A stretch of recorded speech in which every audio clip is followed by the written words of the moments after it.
All right, last we left off, we escaped a hag's den with some small sacrifices and a deal. A deal that could have been interpreted as kind of dark in many different lights, depending on where your moral compass is. Escaping or being let go purely naked. Lost in the woods for a little bit of time until your neighboring hunter was able to identify a generalized area. Taking a break, starving, thirsty, scrounging for strawberries, wild strawberries, divided equally amongst the party. Savoring every delectable, delicious drop of juice from these wild strawberries, a sense of hope given to you after the 3 days of agonizing torture, many of which mentally scarred, maybe permanently. Some of you physically scarred, maybe permanently. Trying to sleep it away in the middle of the night. Crackling fire, surrounded by crickets, chirping through the night. A mysterious black quadruped waking you all up. Quick thinking from our neighborhood rogue, smacking this bear in the side of the head, scaring it enough and doing enough damage that it runs off into the blackness, blending in with the night. A long naked march towards our target destination. The smell of smoke, first faint, damn near odorless, gradually getting stronger the closer we get to our location.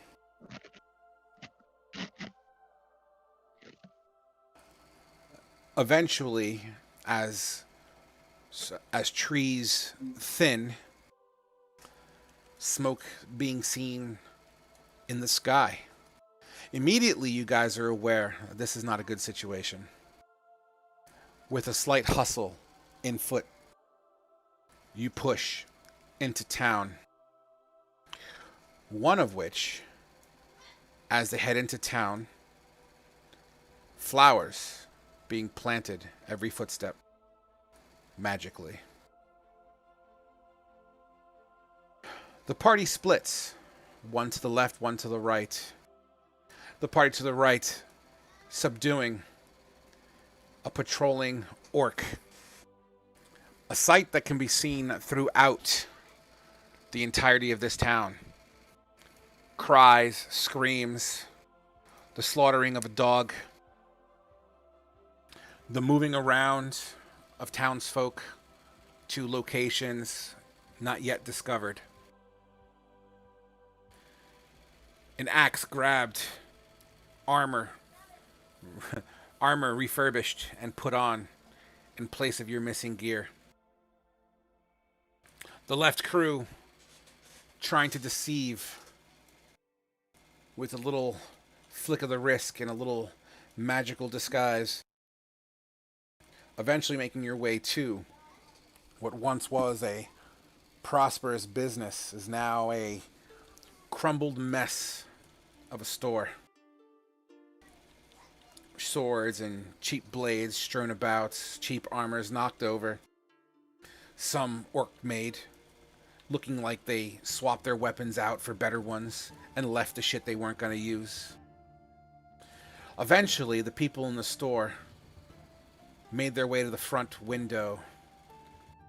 Looking out the window and down the street, a familiar face was seen in stockades. Zine, seen in these stockades, looks like she took a couple hits to the face, as she also bleeds from her side hip area, maybe a slash or a stab. Unresponsive as she is, looks like the only amount of physical prowess she has at the moment is just enough to hold her own body weight up so she doesn't choke herself in these stockades. Patrolling orc, goblins, nilbugs, and hobgoblins seem to frequent this town square, this town center. You three ducking cover, making sure you're not to be seen. Hearing orc commands fly back and forth. And orc chatter. Some dreadful sounding. Some as if they're laughing. Some perhaps signs of respect.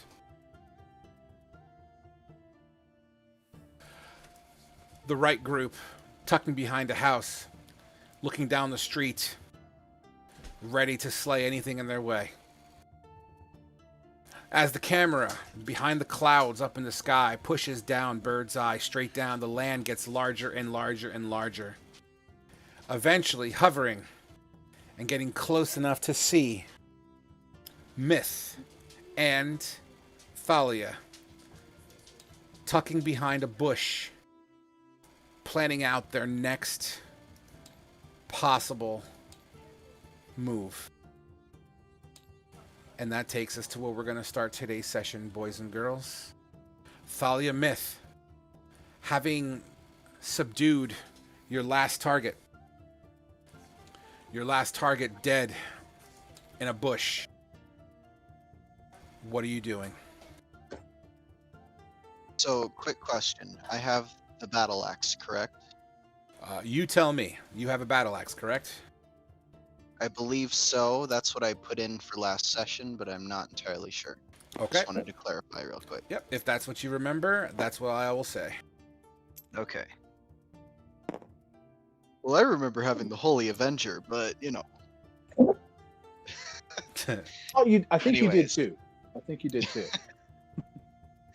Anyways, we're going... So, there's an orc out in the middle by Zine kind of like berating her, correct? There's an orc out in the middle berating Zine. You're still sort of like, even though yes, you're able to look down the street and see that it's still a fairly decent way, and there are plenty of orc and hobgoblins between you and them. But yes, it appears as if there is an orc that seems to be addressing Zine. What they're saying and specifically what they're doing, it's difficult to see clearly, but there seems to be definitely within 5 feet of Zine. How many patrolling greenskins are there between here and there? Absolutely. I could reasonably say you see, you know what, I'll even fucking do it like this. You know what, no, I'm not going to do it like that. Here's what we're going to do. We're going to say...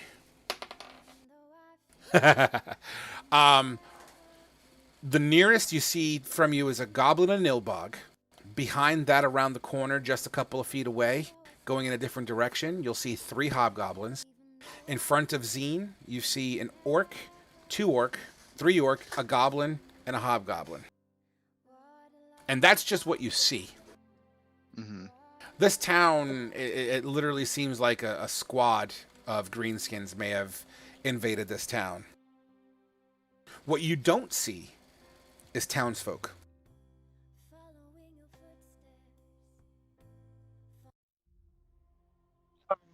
Side note here, can I like what armor's like the orc wearing? The orc he had hide armor. Kane, can you mute your microphone, buddy? I guess. Does he have bracers at all? Like just like the armor or like the arm and forearm? Yeah, it looks like he has a bracer with a hide arm, like like peeled off. Yeah. You want me to finish that description or? No, that's good. I'm asking because I was going to take the bracers and give the rest of the armor to Thalia. Well, I won't get the AC from it. It would allow me to basically, for the artificer, I get the little gem note back. Okay. Sure, that's fine. Okay, so it's hide armor, so I should equip that. Absolutely. Whatever the stats to hide armor are off the top of your head, feel free to apply that as needed. Yeah. Which group did Kane go Ready with last for week? Was Kane here last week? No, right? No, Kane was here. He went with us to the side. To the south. So there was 4 of you there?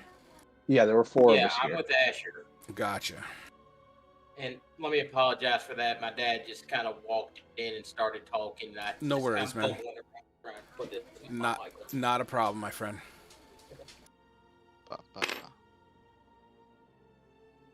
Okay. I think what Thalia wants to do, and she's not speaking still, is that we're gonna try to sneak up to the square and hopefully we'll reunite with the other half of the party. You going clockwise or counterclockwise?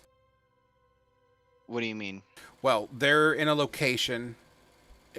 You can't just walk a straight line without cutting through houses and yards and stuff. Do you plan on taking roads? If so, you going to cut clockwise through town to get to them or counterclockwise through town to get to them? Because I'm assuming that's what your goal is to meet up with the rest of the group.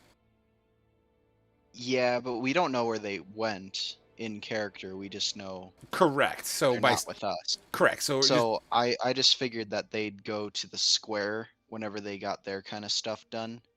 Okay. And then I just want to duck between houses and alleys, just like moving slowly, trying to avoid detection. Okay. Why don't we start off with our first rolls of the evening, guys? Let's and I'm assuming Myth, you're following suit, so feel free to roll your stealths. Yep. Okay. And I am going to be rolling in real time these perceptions of these because there's a lot of patrols going on, kind of like a little espionage thing going on here. Did level up last session, right? I believe you guys did. Yes. Yes, technically we did. you leveled up before you got into town, so yeah. Yeah. Just double checking. Yeah, so you guys should be what, inherently level 4, right? Yes. Yeah. I got an 8 on my stealth. Roger Dodger. And what about you, Myth? Can you roll for me? Sorry, I'm getting back to the truck right now to walk my dog so he can go to the bathroom.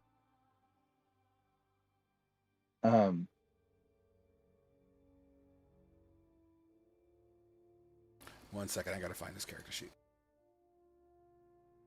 It's the second one in our character listing.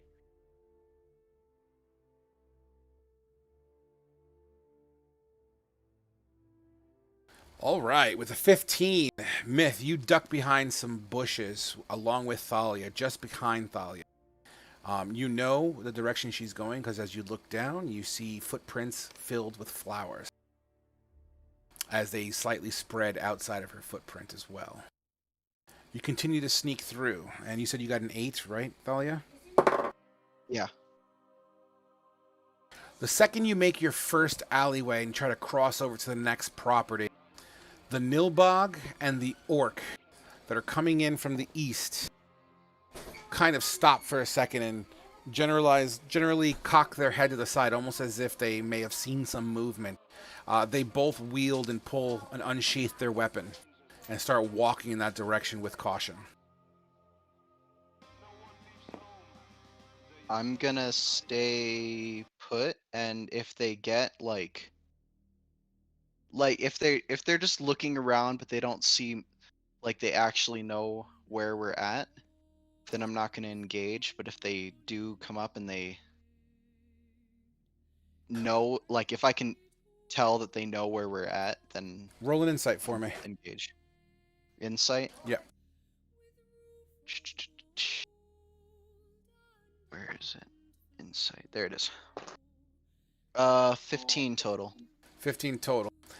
Absolutely. By the looks of it, it looks like they're coming to investigate exactly where they saw movement. Which You probably have 30 seconds before they reach your area. Okay, when they come up, like right before they visually see me, I'm gonna try to surprise them. How do you wish to surprise them? Or how do you plan on surprising them? I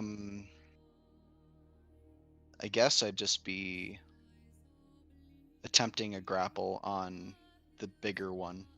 Correct. There's an orc and there's a nilbog, both heading towards you. Myth, what do you plan on doing? As you see Thalia kind of take up some degree of a defensive stance, kind of perching herself behind some sort of cover, be it a small pile of logs, maybe firewood or a bush, somewhere, something to that kin. What is Myth doing? That's just going kind of, I guess, seeing Thalia get ready. I guess I'm assuming I can see the orc and the nilbug coming this way, so I'm going to kind of just get ready for combat if we get spotted as well. So you're kind of ducking and covering and preparing to pounce, basically? Yeah. Okay. As they make their way closer, do either of you speak Orcish? Nope.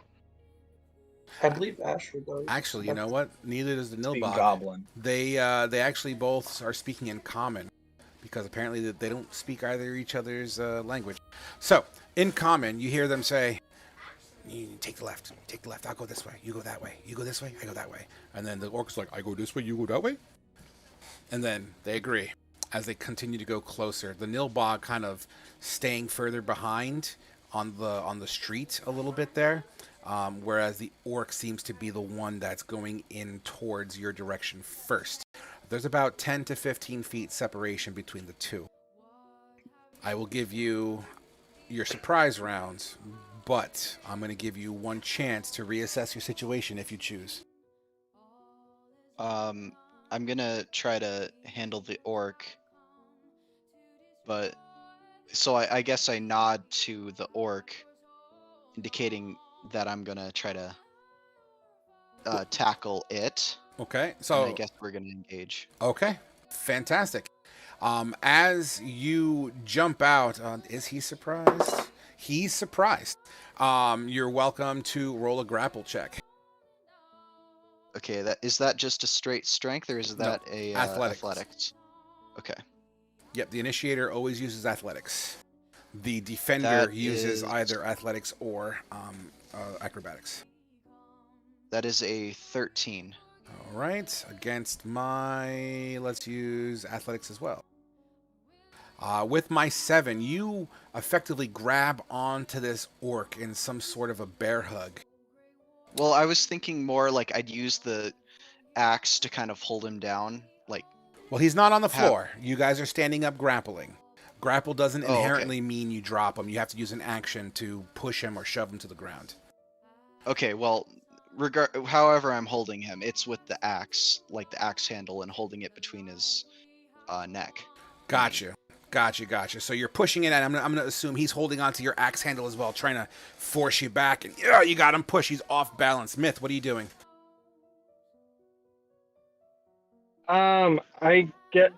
He's tied up there. I will take a pop shot at the other one. The Nilbog? Yeah, the nilbug, since he's grappled there. Absolutely. I'll take a shot at the nilbug. Go ahead and give me, give me- as you shoot at this Nilbog, give me a charisma saving throw. You have to give me a moment. I'm waiting for roll 20 to load up here on my end because it refreshed. Would you like me to roll I'm for just you? waiting. If you don't mind.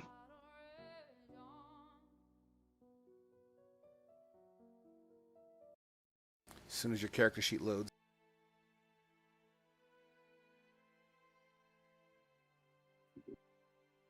All right, charisma saving throw.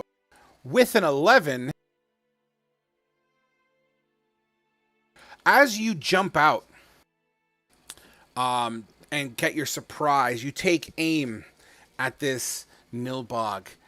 As you look at this Nilbog, you feel a sense of Myth. Sorry. Hot mic. Sorry. You feel this overwhelming need to drop to your knees and shout praises to this Nilbog at the top of your lungs. As you kneel down and what do you say to this Nilbog as you praise him? I honestly don't know, as I don't know if anyone a nilbog even is. A Nilbog is like a magical goblin, basically. Oh. Think of a goblin wizard. I don't know. Um, I guess I'll just kind of go. I'm sorry. I honestly don't know in this instance on what I'd say necessarily. Okay, so you drop to your Um, knees and you begin to praise him, effectively being charmed for the entire turn. The orc is going to begin to push back and try to break the grapple as he pushes your great axe back towards you. Go ahead and give me another athletics check there, Thalia. Okay. 16 plus 5 is 21. Beautiful. He's trying to push back, and he's just not gaining his balance as he's now almost effectively toppled over. And that is his turn. The Nilbog, having seen Myth drop to his knees, praising him, will begin to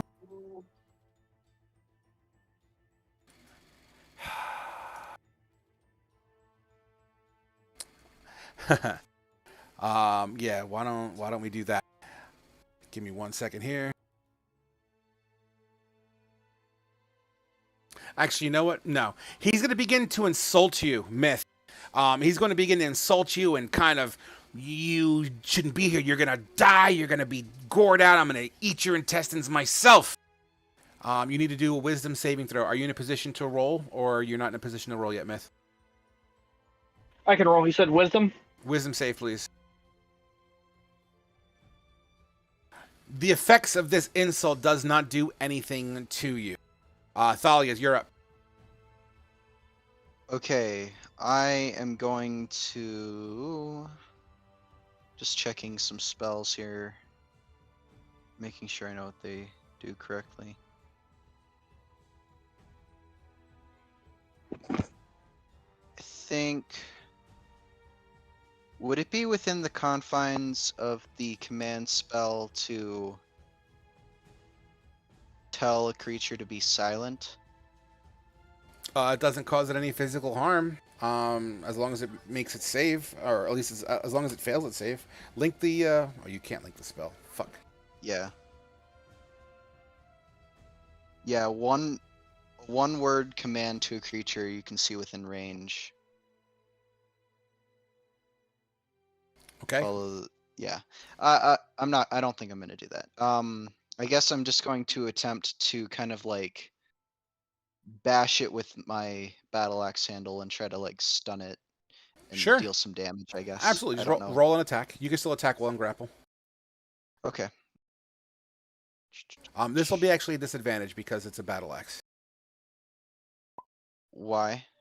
It's a martial weapon. I understand that, but you're also in a full-on grapple with this dude. Okay. All right.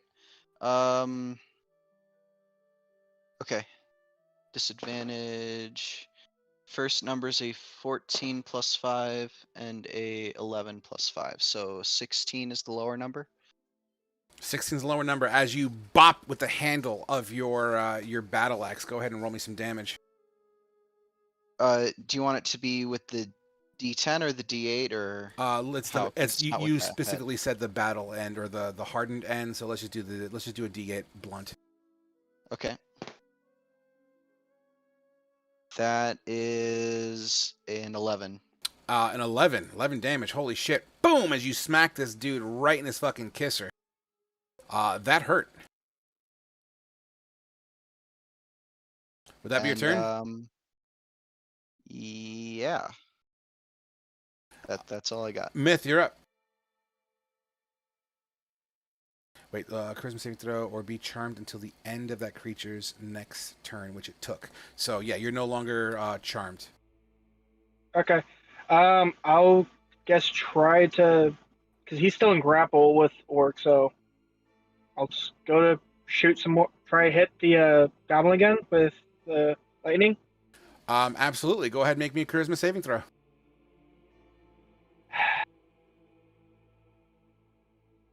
15. You don't feel compelled this time to praise this creature as your attack flies. Go ahead and roll your attack. and then Okay. potentially damage. Yep. And then A slam of lightning nails this Nilbog square in its chest, pushing it to his ass briefly. it'd be for a total of 12 because I'm doing the once per turn extra d6. It slams into its chest and it rolls on the ground, not making any moves.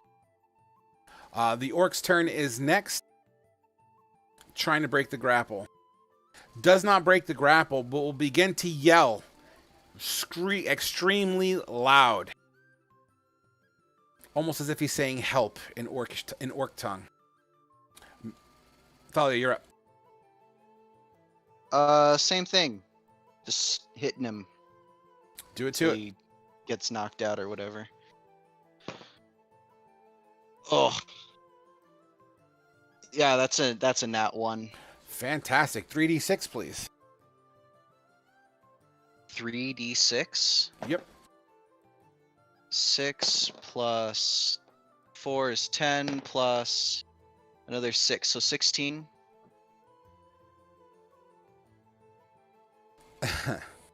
So interesting. So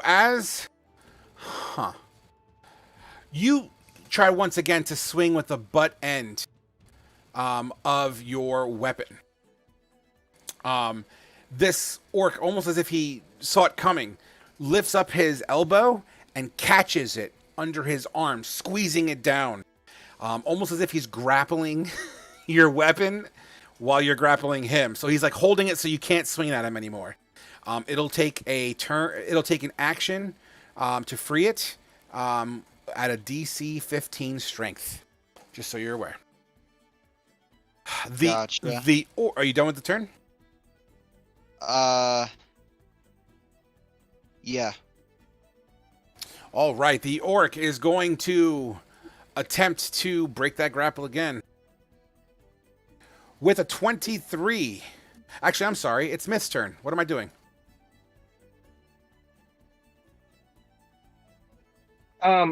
Since the little goblin thing isn't moving, I guess I'll run over and attempt to help keep the orc grappled, or I guess like helps to do it, keep it pinned. If you attack the orc, it'll be at advantage because it's currently grappled by your partner. Yeah, I guess I'll go that route. I'll do. Seeing I already kind of yelled out, I guess I'll just do shocking grasp. Sure. Nice. Your gauntlet touches the side flesh of this orc, and you feel it falls unconscious at your feet as it goes limp in your arms, Thalia. All right, I get up, and what happened to the Nilhogg or whatever? Nilbog got lightning bolted to death.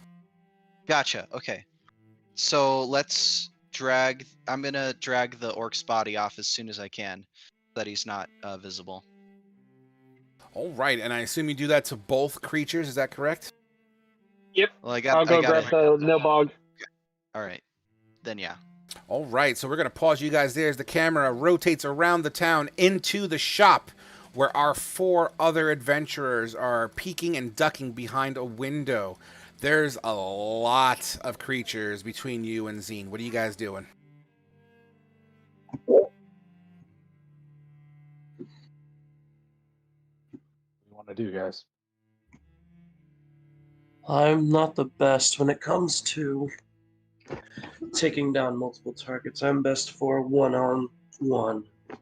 So if any of you have a plan, it would be greatly appreciated. I can navigate us down side streets to get there, but not much other than that. Correct me if I'm wrong, Frog. I remember last week before you ended session, you said we were only about 50 feet away from the stage?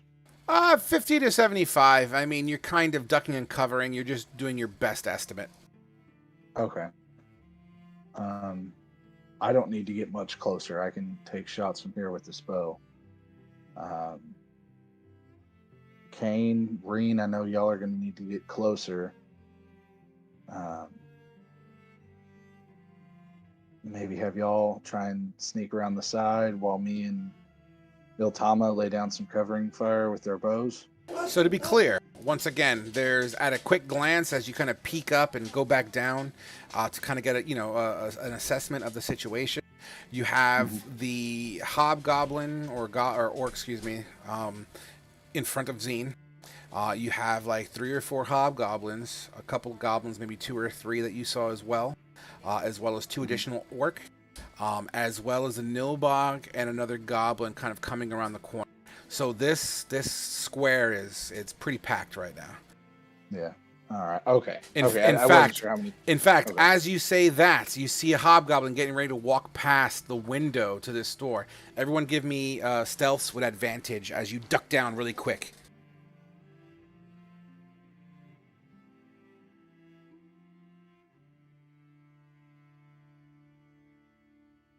$15 is enough to do it. Awesome. As you all duck down and stay quiet as you see the shadow of a hobgoblin kind of glare across the window silhouette in front of you.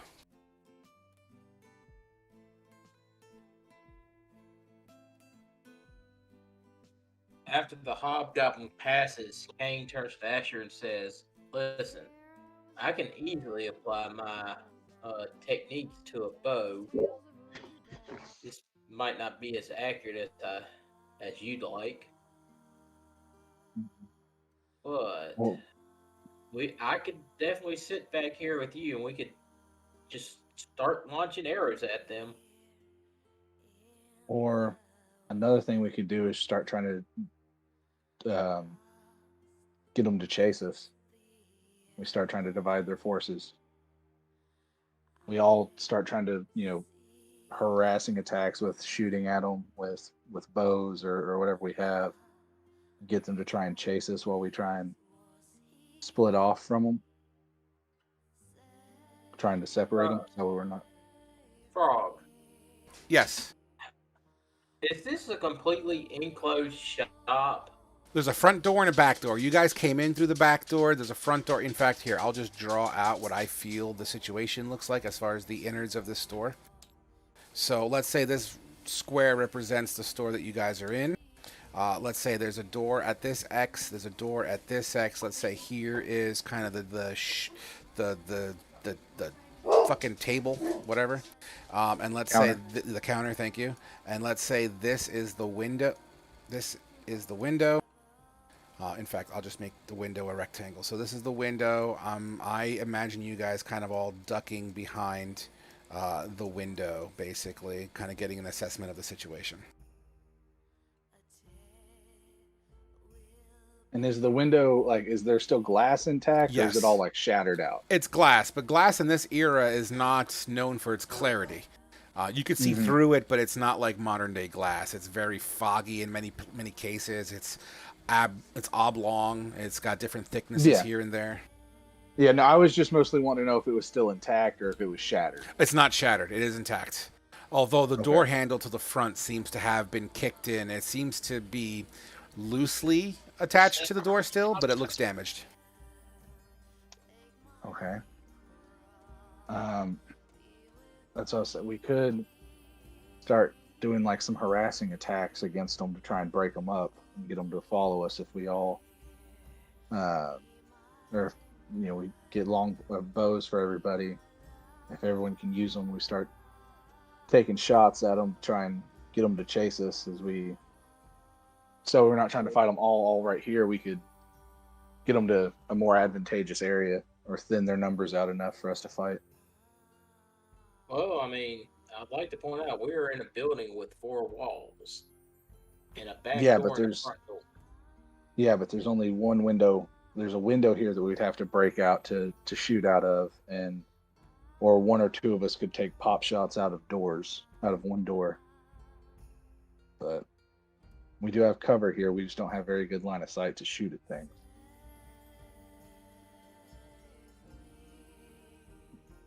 Is there any buildings closer? Let me take a look. Is there any buildings closer? Sorry. Was that an out of character question? Yes. Yeah. I mean, yeah, you're in town. There's buildings around. The insides couldn't tell you. At least without it going into them, I couldn't tell you.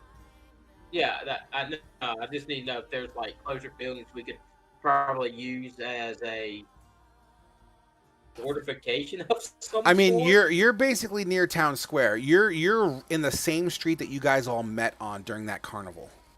Yeah, and Yeah, that's where Zine and everything is. Yeah, remember the picnic table that Yeah. the dwarf that got stapled to it? Yeah, that's like basically they propped it on top of that table. This stockades kind of situation. And they're like 60, 75 feet away. I'm sorry, say again. And the distance is like Anywhere 75 between, feet away. yeah, let's say on average maybe like 75 feet, give or take.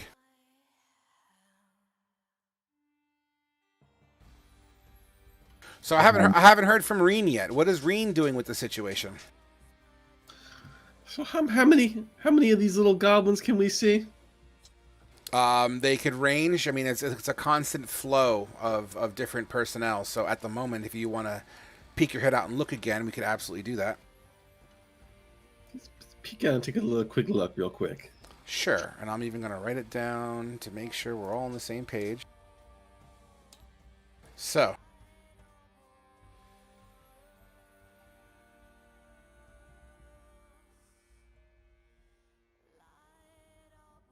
All right, let's see. How many orc do you see? You see 2 orc now. You see 4 hobgoblins. You see 3 goblins and 1 nilbog. Repeat that one more time. 3 hobgoblins. It's on the tables.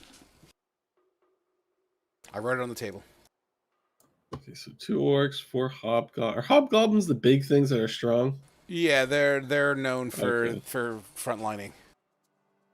Goblins. What's the N? Nilbog, the wizard goblin. Okay. Now, mind you, this number is going to be changing every interval. I feel is going to be appropriate. You know, if we had our other boys with us, maybe a quick little sneak attack and then we full send. Might do it. What do you mean by a quick sneak attack?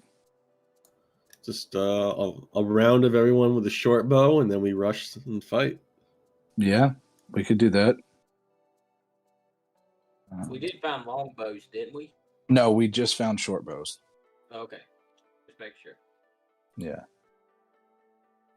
Well, we could cause a bit of chaos by firing everything at their leader. Yeah. And try and take him down.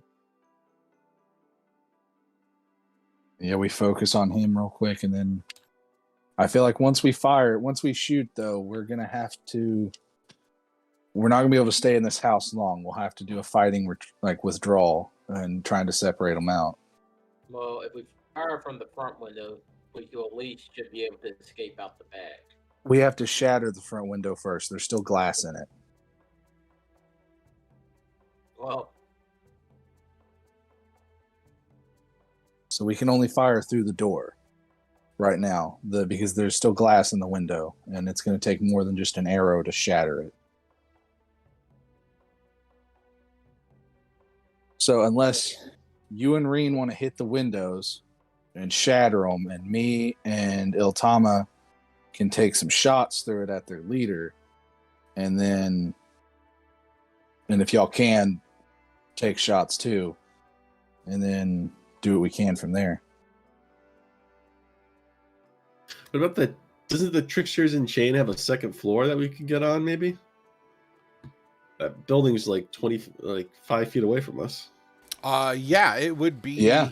It's not that far. It would be to your right if you were to go out the front door of this building, as far as direction-wise is concerned. It doesn't share a wall at all. It's gonna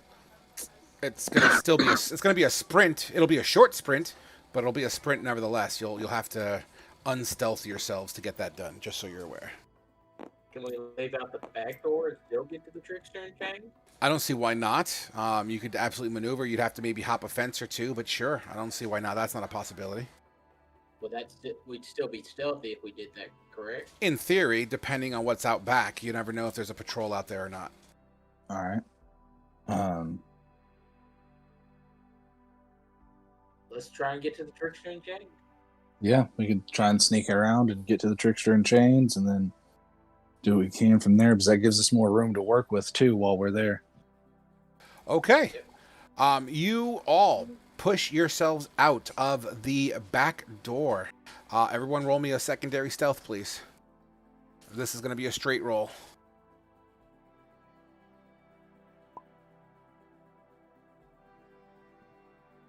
Sorry, I'm just getting everything booted back up from losing power. That's fine. I think mine should be the 11 because I actually don't have the chain armor on right now. Okay, then that's fine. Yeah. So it's the 11. Fantastic. As you get ready to leave this cane, your foot accidentally kicks into a small pile of scimitars that have been strewn about, making a large clanging bang sound. Does anybody hear it? Okay, let's see. So that happened.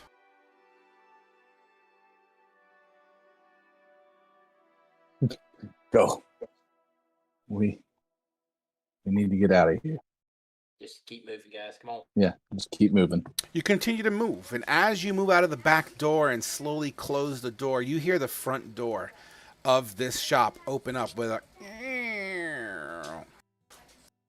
And you continue to move towards the trickster and chain. Everyone give me a perception check, please.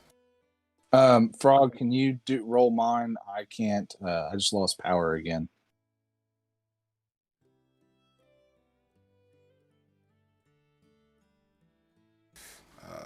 Asher. I'm trying to get Roll20 pulled up on my phone.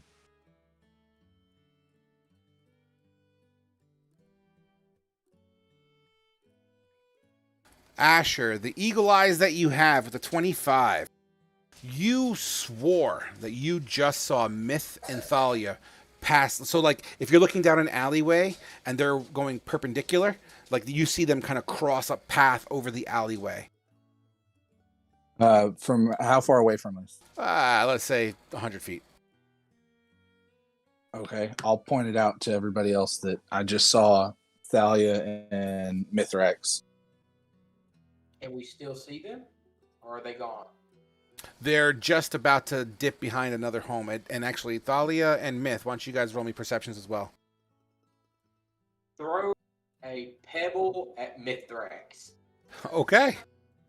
Sure. Why don't you give me an attack roll? A range attack roll, just because let's have some fun with that.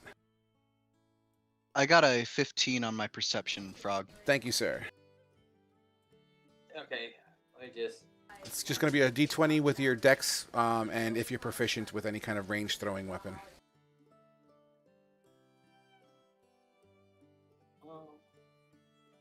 Are you proficient with improvised weapons? Nope. So just your dex plus your plus 20 or plus a d20 roll. Okay. It'd be a 5. A 5. You throw. You know what? Roll me a d100, please.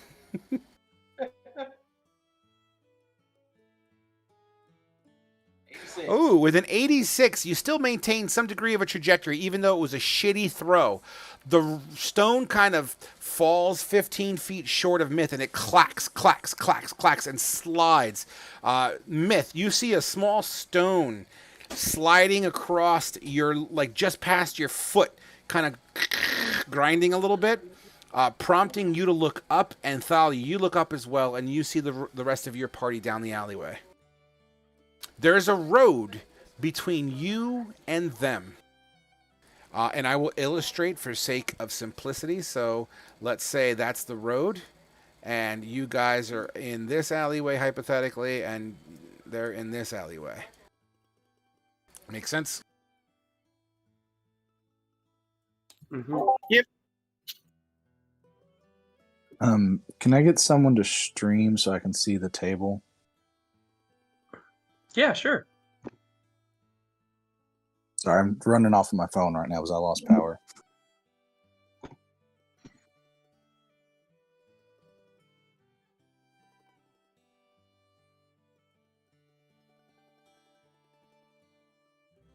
All right, guys, what are we doing? We want Kane is waving Mithrax and Thalia to come here. Kane, you're breaking up. I can't hear you, man. Sounds like you're like 20 feet away from the phone. Okay, can you hear me now? A little bit better. All right. Kane is trying to wave Mithrax and Thalia over. And we saw them, right? Oh yeah, you looked up. It's clear as day. That rock slid across your Okay. feet. Then I'm just gonna book it towards them. Okay. I'm going to kind of like put my hand on Thalia's shoulder and kind of go, wait, let's check the street first before we go running across. I nod and then like try to Yes. look both Yeah. ways, I guess.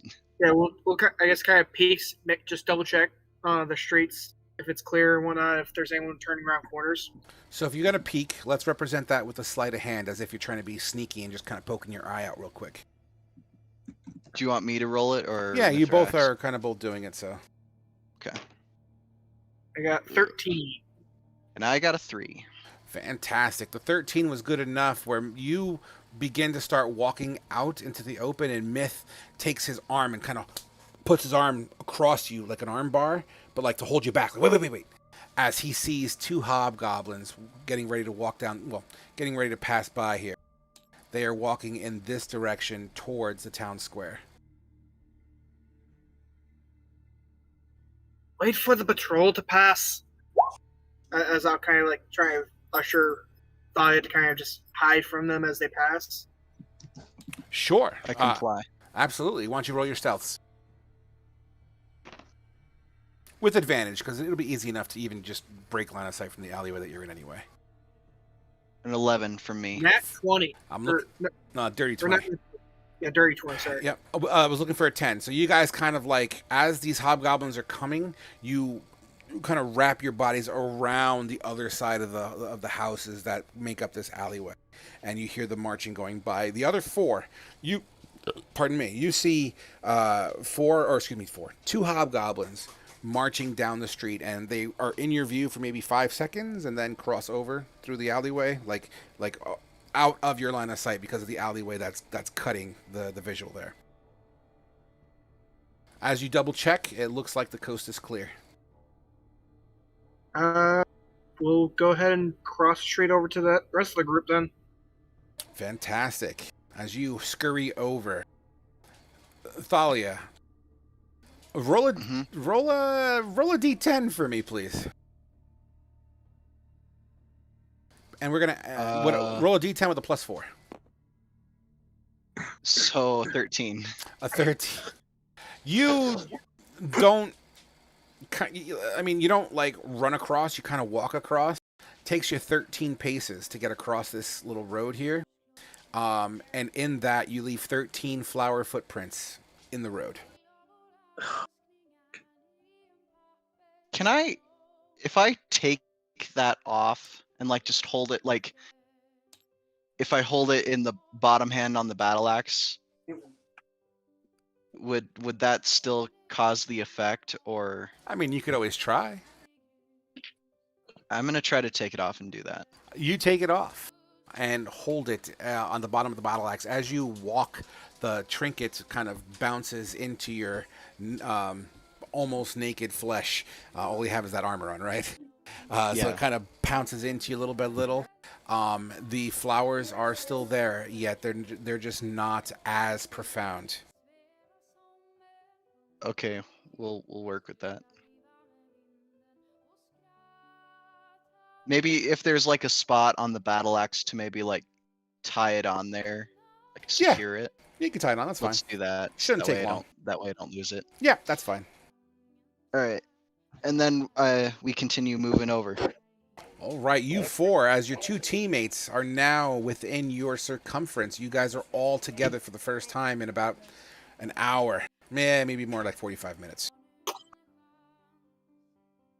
right. We got a plan. Yeah, we have a little bit of an idea. We're gonna get into the trickster and chain and we're gonna fire volleys of arrow at the lead orc who's up on stage and try and kill him. And then engage with the other ones as we can and possibly funnel them all in or something. Yeah.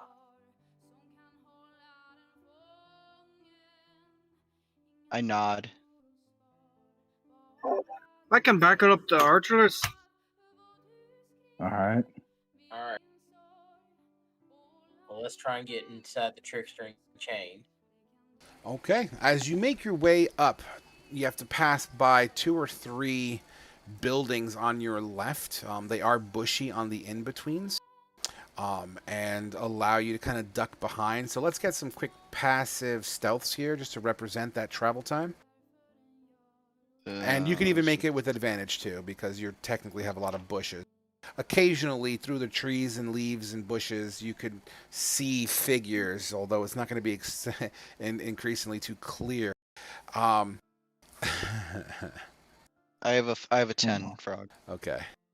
I'm having some issues with Roll20 on my phone. All right. 1 second here. I'm trying to get it. Hold on. I got it pulled up now. Let me see if it'll let me roll. All right. There we go. Did that come in? Sure did. Okay. Roll another one because I said with advantage. Oh, okay. All right. Ah, that was the wrong one. There we go. Sorry. Okay. So as Jesus you continue to cross over, you're crossing through the main town. There's a couple of barrels and crates here and there. It's not like a storage facility, but this is kind of the business district, right? As you're kind of pushing past a couple things. Asher and Myth. You bump into each other as you're both ducking. You're kind of more concerned about not being seen, that you don't even realize that you're on a collision course, and you kind of bump each other off a little bit, and you kind of ricochet off each other. Myth had the worst roll. So Myth, you accidentally try to gain your balance, but bounce into an empty barrel, and it tips over. And it makes a small sound. Did it fall? It didn't fall. It was like on the ground, normal, and he basically pushed it over. I grab Mithrax and just keep pulling him along. Yeah, I'll just kind of try to scurry up and get back in line and follow suit. Absolutely. You make your way up to the... Oh, go ahead. I was going to say, yeah, I'll just do the same. Has it affected me and him both, right? Or was it just him? We bumped into each other. I'm the one that fell into the barrel. Okay, sorry. I misunderstood. I thought we both tripped over the barrel. Sorry.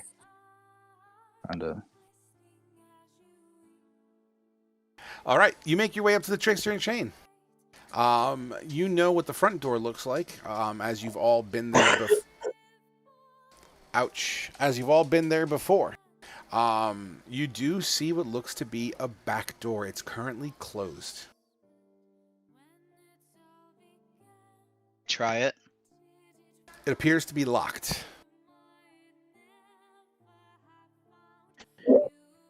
I shake my head at the rest of the group. Any chance I can somehow either pick or break the lock? You guys are absolutely all naked, so you tell me how you plan on doing that, and I will absolutely give you a roll if it works for me. Well, you see, I was going to try and jerry-rig an arrow into the key lock and see if I could just possibly break the mechanism. Sure. Yeah, I mean, you were in a situation where you guys restocked on weaponry, so absolutely. What check would you like me to make? Since you're going for a break, why don't you just go give me a straight strength? Fuck. With an 11, you hear a snap as the arrow breaks into the keyhole. keeping the keyhole completely filled, right to the fucking piece, right to the edge of it. Like you try to grab it, but it doesn't. You can't get your fingers around it anymore. But you do hear a crack from the inside if you were to jiggle the handle a little harder. Alrighty, I'll do that. You do so, and with the thud, it creaks open slowly.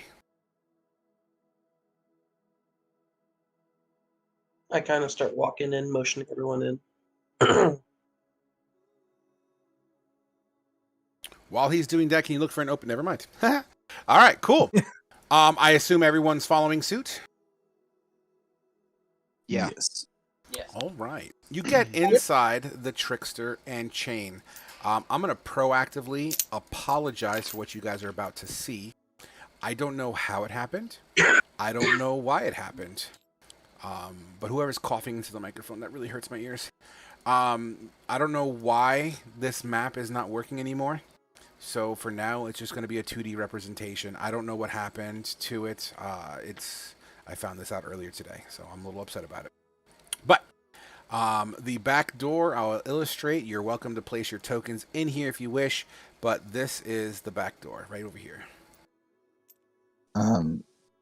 Kane, can you put my token just around somewhere with yours? Yeah. Thank you, buddy.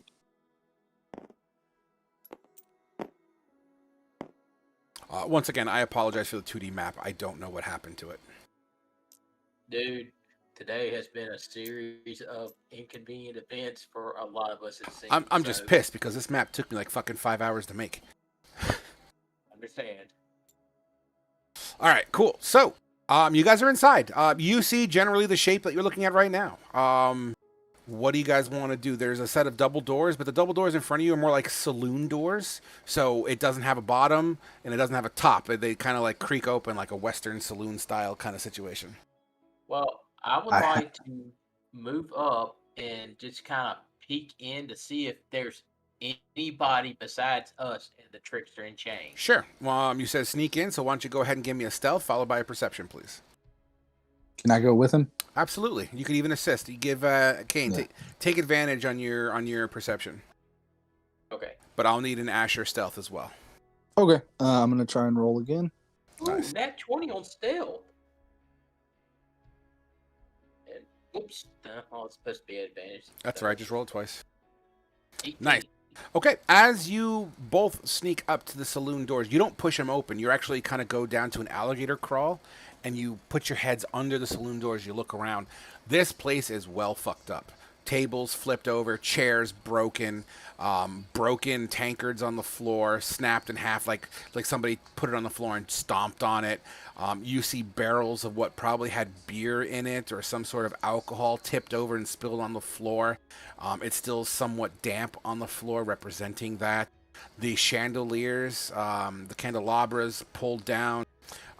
The glass window in particular, because I know it was a detail you guys talked about earlier. I'm going to say this window right here by the X is broken. The other one seems to be intact, but you don't see any bodies in here. No living or dead things that you can tell from your angle. Okay. And there's a way upstairs, correct? 1 second.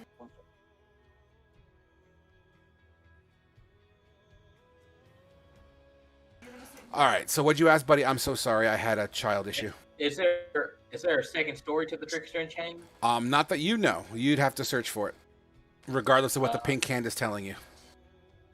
Investigation of the to see if we can find an upstairs to the trickster and chain. Absolutely. You look around, easy enough. There seems to be a stairwell in the back end. And no, they've never stayed here. They drank here, but they never officially slept here. Yeah. Go upstairs. As you make your way to the stairwell, ducking down behind pushed over tables and chairs, the creaks of your footsteps can be heard as you go up the stairs as quietly as you can. You get to the top to see a closed door. You jiggle the handle, and that itself is also locked.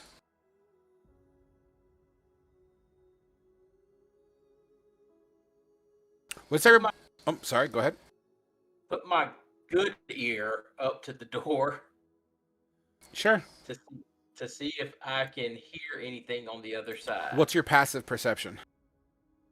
12. With disadvantage, well, passive, let's just say 12. Okay. Well, you know what? No, fuck you. You have a disadvantage, so I'm going to give you a -2 to that passive perception for audible. So let's just call it a 10. Keep it flat. With a 10, you don't hear anything. Am I the only one going up there, or are y'all behind me? I'm gonna follow you. Sure. I would Okay. imagine I'd be nearby with him. All right. The door's locked. The door does seem to be locked, and you don't seem to hear anything on the other side.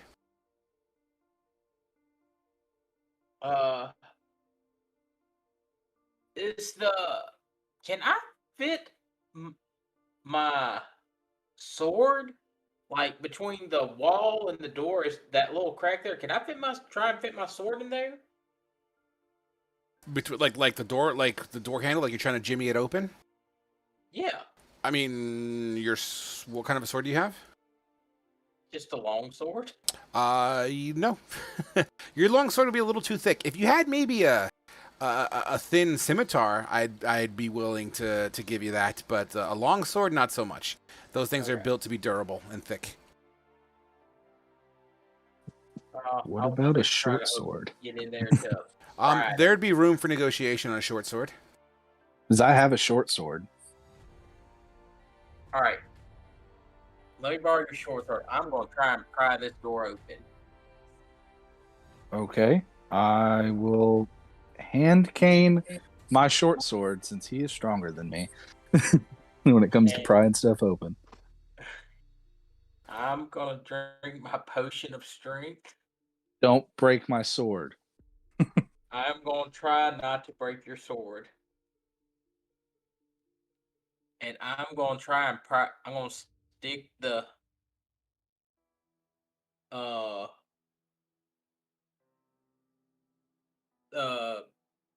short sword in there and try and just pry the door open. You said you wanted to do what with the sword? You broke up a little bit for me. I'm going to stick the short sword in the, kind of like you would a crowbar and pry it open. Okay. Give me a straight strength. Can I assist him? Yeah, why not? That sounds advantage, yeah. reasonable. You'd have to squeeze up against each other, but there's enough room up there for a tight squeeze on two. Roll Okay. with advantage. 23. You hear the door crack a little bit as the locking mechanism unhinges itself.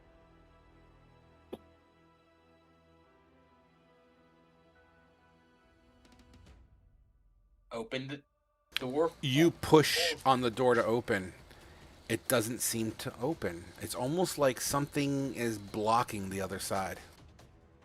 I'm gonna use my shoulder and kind of just ungently gonna try to Yeah. break it open, pretty much. Shoulder tackle the door and just kind of try and Yeah. bust it open. Sure. Give me a straight strength. Actually, go with athletics on that one. Oh, athletics? So that's even better. Can I get my sword Oh back? my lord. Oh my Ugh. lord. 7 from me. All right. So here's what's happening. Kane, you boom with Thalia at the same time. Boom. The door kind of slides open like 3 inches. It's at that point you hear what sounds like unsheathing of maybe a sword, and you hear someone saying, "Go away!" Maximo? Yeah, do I hear that? Everyone that's in the stairwell would have heard that. Go away! I'll kill you! I'll kill you! Maximo. It's us! Who's us? Get away! Asher and I have a Kane. magical wand. I'll use it. Asher and It's Asher Kane, and keep your Kane. voice down. We're here to help. Where have you been? We got. Can we open the door and talk so we're not yelling for the orcs to hear us? How do I know it's you? Stick my face in. I know. I was gonna say I bought beer from your buddy that died in the last attack, Benny. That's not good enough. What's the last adventure we know about? I'm gonna The just last- break in the fucking door. The I'm last tired one of you this know about already. is the wolves with the laser eyes. Asher, is that you? Yes, that's what I'm telling you. It's me. Well, 1 second. You hear a click, click, and the door begins to open. You see Maximo, which I'll put a picture up. I don't think you guys ever seen Maximo before. Yeah, we haven't actually seen a picture of him. Oh, can you post that to the Discord, please? I gotta see this guy. I can. I think I. There he is. Oh, it's Massimo, not Maximo. Sorry. Yeah, Max. Yes.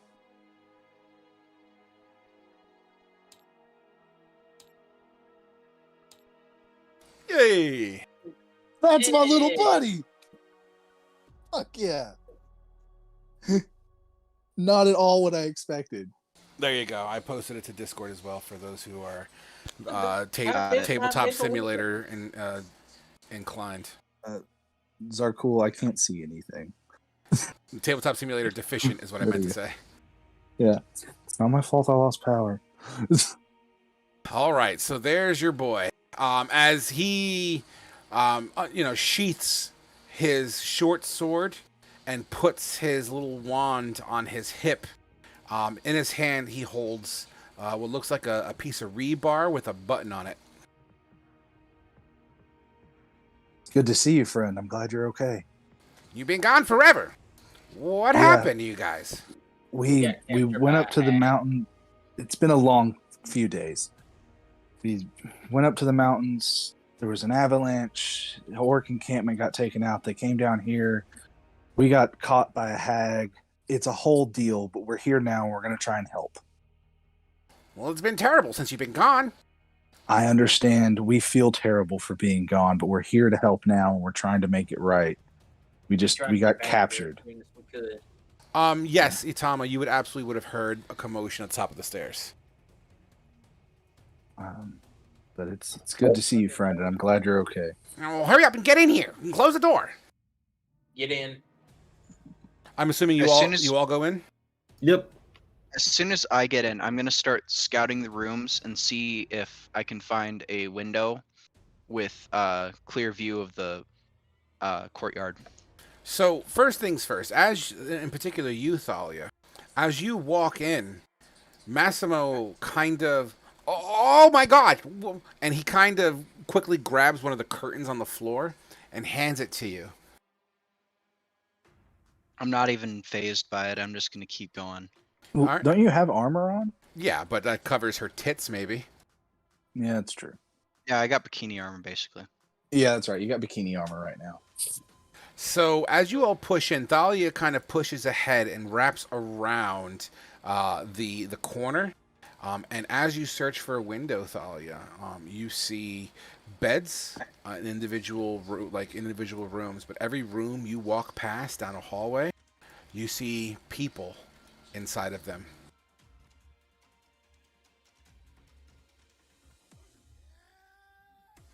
I shake my head because I don't know what the fuck to do. We gotta evacuate these people. I don't say that aloud. I'm just trying to think of the solution. I'm gonna try to illustrate a shape and design here while you RP it. So feel free to keep on going. Well, let me find a room with open access to the courtyard. Let me prioritize that first, and then we'll worry about the people. Well, every room here absolutely has a window in it. So you'll see 4 windows that lead to the courtyard where you can see Zine, and you'll see 4 to the backyard, basically. And the only way up is via the staircase, correct? It appears that way.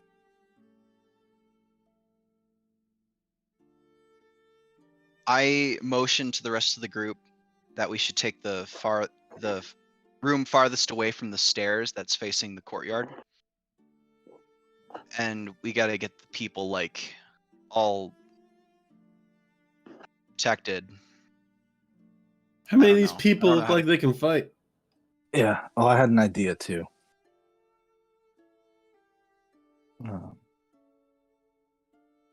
Somebody else can go. I'm listening. I'm sorry. Reen asked first. What did you ask, Reen? How many of the people up there look like they can fight? So there's a total of 11 people up there, and let's go with 6, actually. 6 of them seem like they're adult men, ranging between ages of 18 to 40. And the rest are a mixture of women and children. But no weapons, right? No, they're huddling and they're huddling down. They're scared shit. They're like tucked away. Yeah, Some of them hiding under beds and shit. They're not warriors. Yeah, we'll have to defend them. Mm-hmm. I have an idea for battle plan wise. The only way up here is through that stairs. What if we funneled them? If anyone comes in to attack, we can fight them in the ground floor, or funnel them into the stairs and pick them off 1 or 2 at a time as they try and come up the stairs. While I volunteer. Go ahead. As soon as you say that, I volunteer myself to stand at the top of the stairs and kind of just act as the wall. Okay. And then those of us with range can stand at these windows. And I'm assuming these windows can be opened, right? No. At the end? No, these are all fixed windows. Okay. Well, That's basically glass inside of an empty square. Okay, I mean, you could absolutely break the glass. Okay. So we'll have to break the glass, start shoot. Those of us with range can start shooting out of them, whilst the ones that are better at close combat can hold the stairs while we start picking them off. And then we can either fight them on the ground floor and do a fighting retreat to the stairs, or we try and keep them bottled up somewhere because they have the numbers, so we need to use our terrain to our advantage. I'd rather stay at the bottleneck of the stairs at the top because they gotta lean up, and that's awkward for them to try and hit me. And we have the high ground, gravity advantage. Yeah, exactly. Yeah. Okay, and then also we can barricade the door too, to where they have to bust their way through a door. Just fatal funnel that stuff, and we can fight them all from there. So does that sound like? Well, that's all a great idea and all. I think we're forgetting one thing. This What? building's made of wood. All they need is a torch, and they can smoke us out. I thought it was wood or stone. The bottom half of it is like it's got like a stone foundation, but wood is on top of it. It's like pouring concrete first kind of situation. Mm-hmm. Okay. Yes, but we could also pick them off if they try and get close with torches. So we might have to have a couple people. I don't know. Because we're gonna have How high up is the second floor? Let's go From the ground. let's go average. So 10 to 15 feet above ground level. What if It's not that bad. What if those of us with range are up here at the top attacking, and those of y'all the rest of y'all can help try and get the people outside, and we keep them focused on us while y'all try and sneak people out? Well, can we see better now that we're on a second floor? Can we see how many do we see outside? Ooh, Yeah, good sure. idea. I didn't even think about that. Let's just say,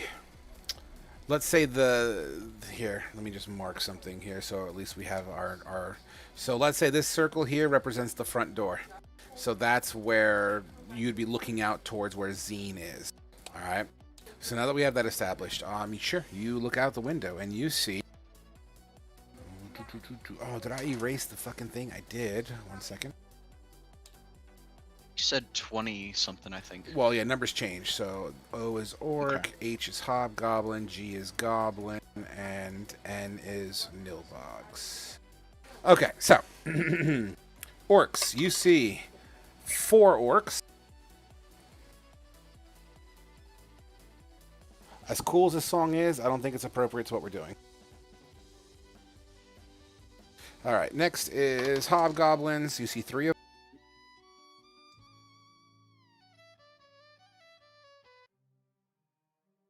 As far as goblins go, you see 2 of them. And as far as nilbogs go, you see 3 of them. And that's what you can see within your range. Unfortunately, in your current position with a fixed window, you can't really look up the street or down the street. In fact, you see an orc missing an eye. Talking to Zine, you hear muffled sounds because, fixed glass. And you see this orc backhand Zine across the face.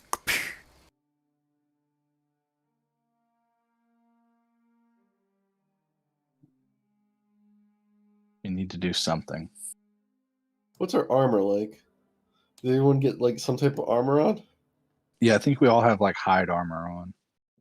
I have fight armor and a shield. I am still naked. Outside of some gloves. Okay. And then, yeah, I think we all have like hide armor. We all have medium armor, I think. And Thalia has bikini. What's the bartender's name? Asimo? That character real quick. Is that his name? Maximo? Massimo. Hey Massimo, what's your special wand do? Well, I keep this for in case things get rowdy. You can never be too safe, But I got this from a trader out in Beaton. When I was traveling out and meeting family and bringing them back here, Wine sold me this amazing wand. It's a wand of magic missile. That can be useful. Is it actually a wand of magic missile, or is it like I sold my cow for some magic beans type bullshit? No. I've used it before. Yeah. I didn't say that. Sorry, I was making a joke. I did not say that in character. Oh, I apologize. Fair enough.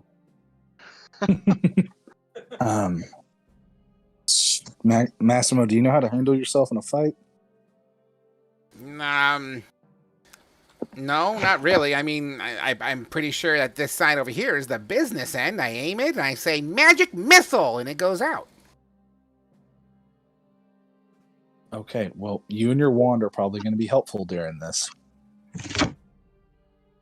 I also have this, and he pulls out the rebar with the button on the end. What's that do? He holds it up in the air and presses the button and lets it go, and it kind of just stays suspended in midair. He has a fucking immovable rod. What the fuck? My favorite magic item. Wait, I it love does the what? immovable rod. What? All right, out of character. What's an immovable rod do? So Exactly what it sounds like. it's literally it's a rod, and it has a button on it, and when you click the activation button, it suspends itself in whatever state you leave it on, and it's immovable. I mean, it has an actual weight to it. You can break it with a certain amount of weight, but the weight is like astronomical. It's like 2,000 1,000 pounds. It's nuts. I have an idea then. What if we put that fancy rod, Massimo, horizontally about chest or about waist or chest high across the stairway? You hit your button so that way it bars people coming up the stairs. Well, I mean, They can push the button too. They can absolutely push the button. Yeah, they could push the button. Shit. Okay, never mind. He kind of reaches back up and clicks it and puts it back in his belt line. We could use it to bar the door shut, though, right? I mean, that's how I held it the last time. But then you shouted for me and I opened it for you.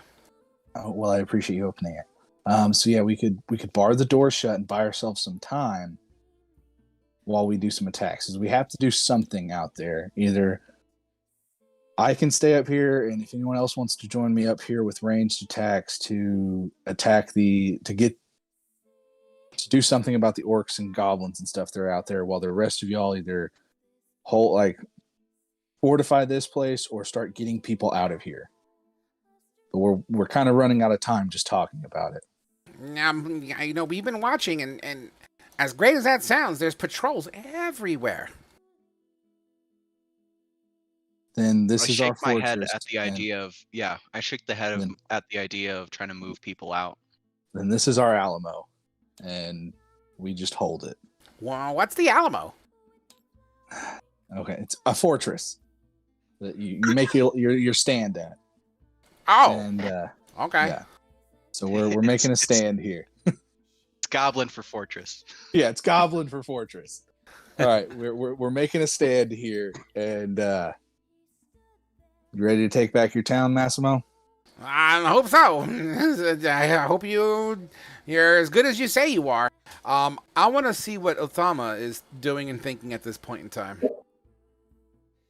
Iltama would actually be trying to figure out a way to open the windows without breaking them, therefore causing less noise. And then, well, let's take one at a time here. So as you kind of investigate the windows, and you don't even need a roll for that, these windows are literally like paned into this square. There's no like, it doesn't slide open or move or anything like that. In fact, it looks like the glass was leaned from the outside, and they pegged wood around it, kind of smashing it to the outside structure. So it's kind of hung from the outside, not the inside. okay. Do I think I could somehow knock it outwards? I mean, it's glass. Depending on how much pressure you put on the glass, I mean, you would have enough common knowledge, in my opinion, that, you know, in order to get the force you're looking for to break the pegs out from the outside, you're probably going to be breaking glass. Okay. Unless you have another means to do it that I haven't thought of. Ooh. Could I try climbing outside through about from the like where the back door is and climb up if I have like I don't fucking know. So you want to go on the roof? Tabaxi. Wait a minute. Can I borrow that immovable rod? No. Why? This was a gift. I'm gonna try and get on top of the building using it. Well, why don't you just use the roof access? There's a roof access. Roof access? Yeah, last room on the right, in case we need to get up there for shingles. Thank you. I would then go to the roof access and then get on top of the building. Yeah, so there's a panel there, and it's kind of, it has 4 corner latches. It's in this room. I'll just put an X in it. So it's in this, or that's supposed to be an X, but it's not. But it's in that little spot right there. Yeah, there's like a little 4 corner latch thing. So as you pull the latches, you're able to pull down the plywood, and, you know, the other side of it obviously has shingles on it.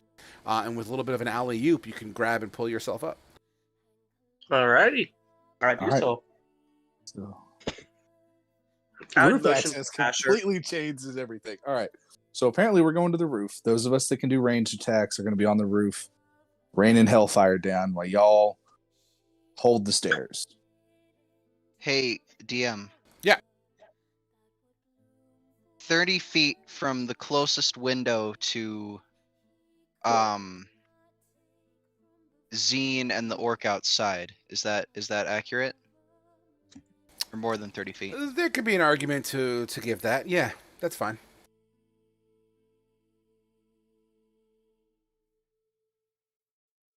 So, theoretically, I could cast Thaumaturgy, which is a cantrip. It can cause an unlocked door or window to fly open or slam shut. I can create an instantaneous sound that originates from a point of my choice within range. Flames to flicker, voice to boom. Yep. Yeah, I could use that as a... Well, first of all, could I use one of them to create harmless tremors on the ground for a minute and try to, like, shake them up? I mean, they're harmless, but maybe it would just, like, kind of freak them out a little bit. You could try anything you want. Okay, I'll keep that in mind. All right, Kane, I haven't heard your voice in a hot minute. What's Kane all about right now? I'm Asher and Iltama and heading up to the roof access, preparing my short bow to rain down arrows upon mine foes. All right, so whoever's going on the roof, please place your token inside the red square, just so we can keep track here. Whoever's staying on the second floor, place your token in the blue square. Kane, can you put my token in there, please? I covered already. appropriate. And I'll be on the Thank second you. floor as well, if somebody could help me with that.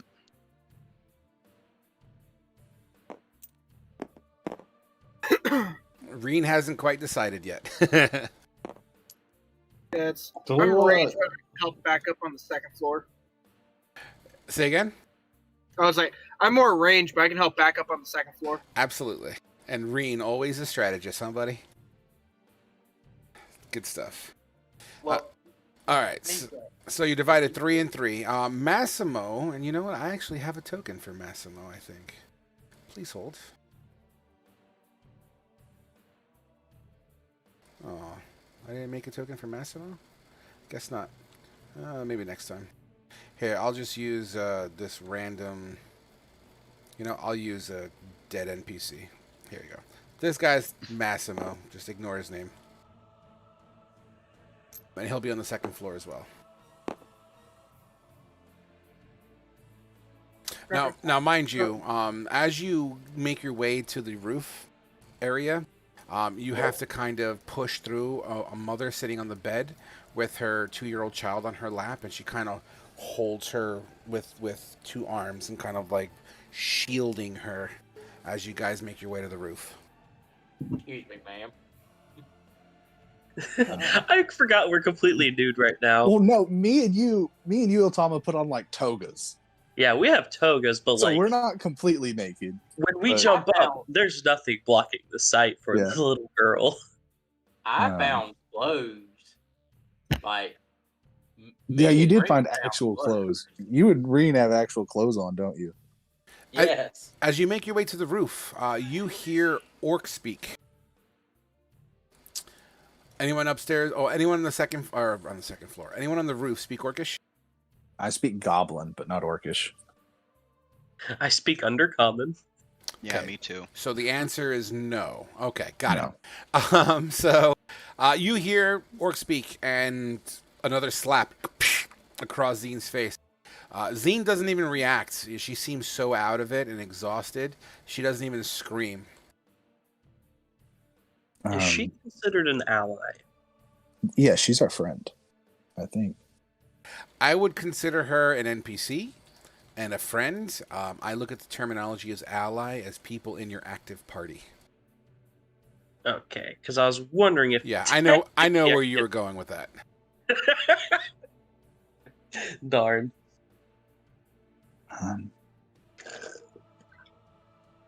Ready to attack? Kane cuts his hand and pours the blood over the short bow, and the storm surrounds it.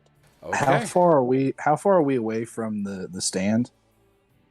From the 30 feet-ish. Can I cast Hunter's Mark now? You can. Does that alert the enemy? It doesn't say. It just says. Sorry, I'm trying to pull it up on my phone. What components does it have? It's just verbal. It might alert them if they can hear you. I'm trying to. I don't know if that did anything or not. I'm using my phone right now. Ah, shit. I was trying to link it, but it won't let me link it with my phone. There it is. That should have linked it. Nope. No. All right. No, hold on. no.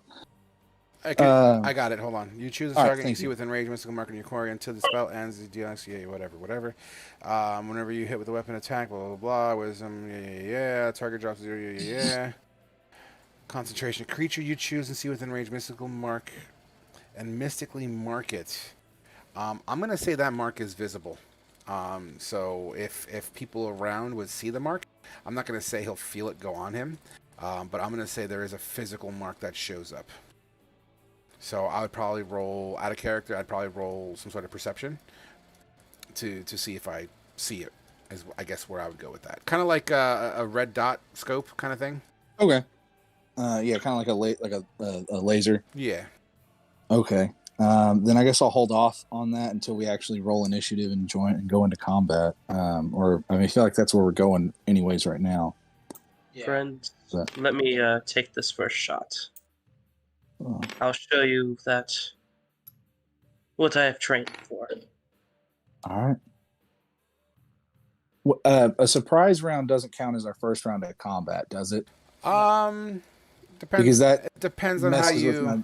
Depends on how you Well, do it. Well, because I'm asking for my Dread Ambusher thing for my class, because it says my first round of combat that I take the attack action. Yeah. I can do a second attack that deals extra damage. I would say if you surprise, I'm going to play it as if the enemy doesn't take a round. Like that would be round 1. But because you surprise them, they forgo their first round. Then we'd go immediately into round 2 after that. That's how I Okay. interpret it personally. So I don't see why that wouldn't be a benefit for you. For me doing the as- surprise action, or waiting until when we actually roll initiative and take the attack. I guess I'm not understanding what you're saying. So are you saying You'll be able to use it. whenever after we roll initiative and everything? No, Okay. as a surprise No. round, you'll be able to use it. Oh, okay. That's okay. So I can use it as a surprise round. All right, then I'll shoot with Iltama then, so that way I can do my Dread Ambusher thing. I'm going to shoot with Iltama too. Yeah. Because I'll also when we surprise him, that's when I'll use my bonus action to X him and shoot. We're going in together, guys. Yeah, all 3 of us on the count of 3, fire, and you know what? If we're about to do it, because it's just a bonus action for me to cast Hunter's Mark, Yeah. and then, or is it with the surprise round we only get 1 action and no bonus action? I don't know how No, surprise things work. Okay, so surprise, we're attacking with surprise. We get it's the first round of combat, only we act. We get all our actions. So you'll get a bonus action and you'll get an action. And a move Okay. action, but we're not going to be moving. Okay, then in that case, sorry, I didn't know how surprise actions worked. So if that's the case, then No, yes, Mom. I'll do what? Sorry, I was talking to my dog. If that's the case, then I will go ahead and pop Hunter's Mark on him, and then take my shots. That way, I can do the most amount of damage. Well, yeah, but We we'll are do that. firing synchronously, right? Yeah, we're all going to fire at the same time. Yeah. Would we have advantage, Frog, since we're all attacking at the same time? And from stealth. If your ability gives you advantage for your first attack, then yes. If it's just a standard attack, then no. So, like my assassinate, which gives me advantage on a creature that hasn't taken its turn. Correct. That would absolutely benefit. Alrighty. And since it's technically surprised, correct? It is surprise, yeah. Question. So yeah, your sneak attacks will apply here. All right, Question. Frog, I'll need you to roll for me. I'm having issues with it. Anything's a hit's an automatic crit. Hold on one second. Before we get to the volley, there's a couple things that need to be set up. I'm gonna ask for a favor. Who wants to roll for 2 people tonight? Sure, I'm down. All right, 1 second. That was Otama. All right, Otama, you should be able to have access to Asher's character sheet and roll for him, please. I do indeed. I got a couple of things I need to manage, so that would help me out drastically. Sorry Wait. about all this, Frog. That shit happens. All right, cool. So, here's the deal. Okay, we know what's happening on the roof, and you can keep that roll. We're pausing that action for just a moment. What's going on in the second floor? Thalia is posting up at the top of the stairs. Just kind of being a sentinel. Okay. I guess Myth will kind of go over and follow Thalia to do like a stack there, since I can kind of shoot around Thalia with the lightning. Okay. I shake my head and point at the room that has the best access to see from the room where you can see from the window. So essentially, you can't see shit. So those people on the second floor, if you're sentineling, you're going to be generally in this circle, blue circle that you see here. Thalia, I don't know if you can see Zarkul's stream. Ilthama's stream. I'm not going to attempt the stream just because last time I completely lost all. I get it. So you know how sometimes stairwells lead up to like a small little like desk and chair waiting room area, sort of? Yeah. You have space there. Like you don't have to fight in the rooms or in the hallway. If you're going to sentinel, there's like a little waiting area, sort of. Understood. You know what I mean? So, and then let's just say it's like, I don't know, 10 feet by 15 feet, let's just say. Okay. All right, cool. So Massimo is going to kind of come up and pull out his immovable rod and once again use it to block the doorway as he closes it and closes it with the rod going across the door, giving it some sort of reinforcement. And he kind of holds his wand of magic missile, and you see his hand shaking a little bit. Okay. Are you guys sure you want to do this? Positive. It's about our only Fucking choice. do it. I'm ready. I'm so fucking ready. Quick question, Frog. Yeah. Do we have advantage from attacking from high ground with range? High ground with rage, as if you have rage and you want to see. Range weapons. No, You're we already attacking- covered that. No, if your Okay, I don't mind skills and abilities give you the option or the ability to do advantage, then yes. For now, even though it's a surprise round, it's still just a standard attack. Okay. You That's will all. benefit from sneak attack though, because it would be of surprise. Yes. Okay. That's what I want to make sure. Fantastic. All right. Why don't we start off with initiative first? Because a surprise round, you all are going to get you. With a surprise round, you are all going to be able to go within the initiative order. So why don't we get initiative out of the way so we have a smooth transition into combat?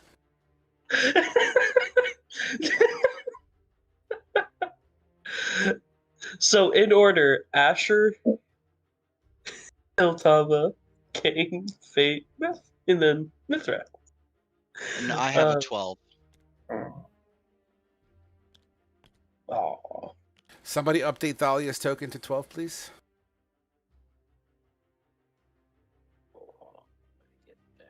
All right. So I'm going to place something on the board here in a hot second. Sorry, I am opening up all the enemy sheets right now.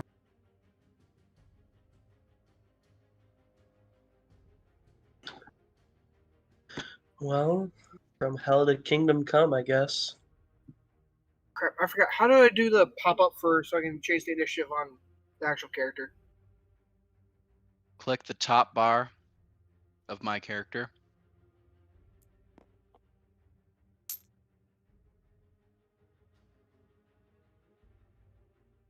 You see it? Okay, I see my bar now. I was trying to My get it bar or popped up. your bar? Mine. So you don't do that. You just select your character on roll 20, and then you roll your initiative, and then it updates. No, I'm talking about in tabletop. Yeah, you use roll 20, and then it updates via roll 20 through Tabletop Simulator. So select your token on roll 20. Just click on it, and then roll your initiative on your character sheet, and then it should update. Okay, I had a 17. I had already rolled though. I just didn't have my person selected. That's Well, what I'm trying. Well, you're gonna get the 17. You gotta Yeah. make sure you select your token. Okay, All right. I'm lost. No, roll 20 is going to change it on. Okay, whatever. Go on, Frog. All right, guys, we're going to roll initiative in 5, 4, 3, 2, and 1. Look at you guys doing it all right and stuff. I'm so proud of you. All right, guys. People on the roof. What targets are you shooting at? I'm shooting the big motherfucker. Yeah, I'm putting my hunter's mark and my shots into the big guy that hit Zine. Same Okay. here. Okay. And I'm putting my hex on that guy too, affecting his strength. And We just spoke for sure. I don't know if I heard Eltama's target. What target are you hitting, Eltama? I'm hitting the big motherfucker. Big the one dude. that hit her. The one with the one eye. Got it. Yeah. All right. So if you haven't rolled your attack yet, go ahead and roll your first attack. Iltama, I just sent you a PM with what all my stuff does. Yeah, I saw. All right, cool. That is for what's his face? Asher. Asher. All Yeah. right. And then I'm assuming my 21 hit from him. Your 21 absolutely hits. The short bow from Asher does not make purchase as it actually hits the stockade that Zine is attached to. It kind of hits just below her right hand. I get to immediately make a second attack Okay, go ahead. with Dread Ambusher. And that one nails its target right in the back. How much damage did the piercing do? 8. Yeah, what was the roll? So it did 2 damage. My Piercer feat lets me re-roll the damage, so go ahead and re-roll that D8. That damage, Ultama. And click on the word short bow again. And then also it rolls an additional D8. So you get to roll a second D8. How did I roll 5 piercing damage if I have a +6 to my damage? Hold on. Because I can see roll 20. I just can't do anything. It says you have a +4, and he rolled a 1. Oh, +4. Okay. Well, shit. I have to use the one that I picked, or that I re-rolled. All right. So 5. Okay. So yeah, Kane, your arrow also hits the stockade, but this is like the stockade on the that connects into the ground. All right. So Ultama, you hit with your assassination. And the second strike hit for Kane. So give me total damage, please. Since it's a crit for a surprise round, that is 16 plus 15, 31 damage from me. And then for my second attack that hit, that's 8 plus the 5 from Hunter's Mark is 13. So I did 13 damage. So that's 44. Yep. This guy just got noped out of existence. Asher's arrow slams into its back. He kind of lurches forward, like he bends his back, like, oh! And then your assassination arrow slams center mass just past his rib cage and damn near punctures a lung from behind. He goes, oh! He fucking falls to his knee. He's... Everyone turns around and looks up and sees you guys on the roof as they all draw weapons. I'm using my bonus action. Actually, never mind. There's nowhere I can hide on the rooftop. Never mind. It's a pitched roof, so technically you can duck down if you wish. All right, Yeah. I would do so. Okay, cool. Yeah, I'll squat down to take a little bit of cover too. Yep, and Kane, technically, yeah, absolutely. So you guys, I'm gonna say you guys are effectively 3/4 cover. So let's give you guys a +5 to your AC for now, as long as you duck down. But you never know what's on the other side of the house. Yeah, well. Okay, that takes us into the official rotation. Neil, go ahead. Real quick, just I want to make sure I'm readying my action for if anybody starts hitting that door. 100%. I just want to be ready to push back against it and make sure it stays closed with the immovable, like assisting the immovable rod. I get what you're saying. Awesome. Nilbog number 1 gets to go first, who is going to move towards the trickster and the chain with a wave of a mage hand, pushes the door open as he is now inside the trickster and chain. You know, I'm going to move these guys over here because I have a feeling we're going to need the space. 1 second. Nilbog number 1 is right here. Okay. Next up, Asher. I can't see like the guy on the platform is still alive, right? Yes, he is. He's on he's like on one knee and one hand is on the ground. You can see him. Then I'm gonna take a follow-up shot with the short bow at it. Absolutely. Is he prone? He is prone. That's an advantage shot. No, it's disadvantage if you're prone with a range attack. Oh, well, okay. Well, it's not like you have any other real options. Well, I was gonna see if I could shoot a different target. Then I didn't know that it was I didn't know prone made it disadvantage. Yeah, it's weird. So prone is advantage if you're melee range, but it's disadvantage if you're technically at a range. All right, then are there any? Because I didn't know that when I said I didn't know he was prone. Whenever You can choose a different target. That's fine. Okay, is there anywhere there's like a cluster of like a group of them clustered together? You see everybody within. You see everybody except for Nilbog 1. Okay, they're all right then.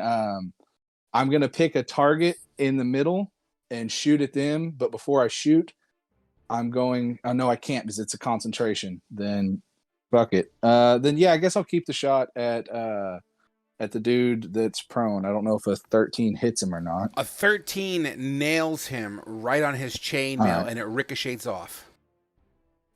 Damn. Okay. Well, that's my. Otama. I'll just squat back down. So I gain advantage since he hasn't taken his turn yet, which cancels out the disadvantage, correct?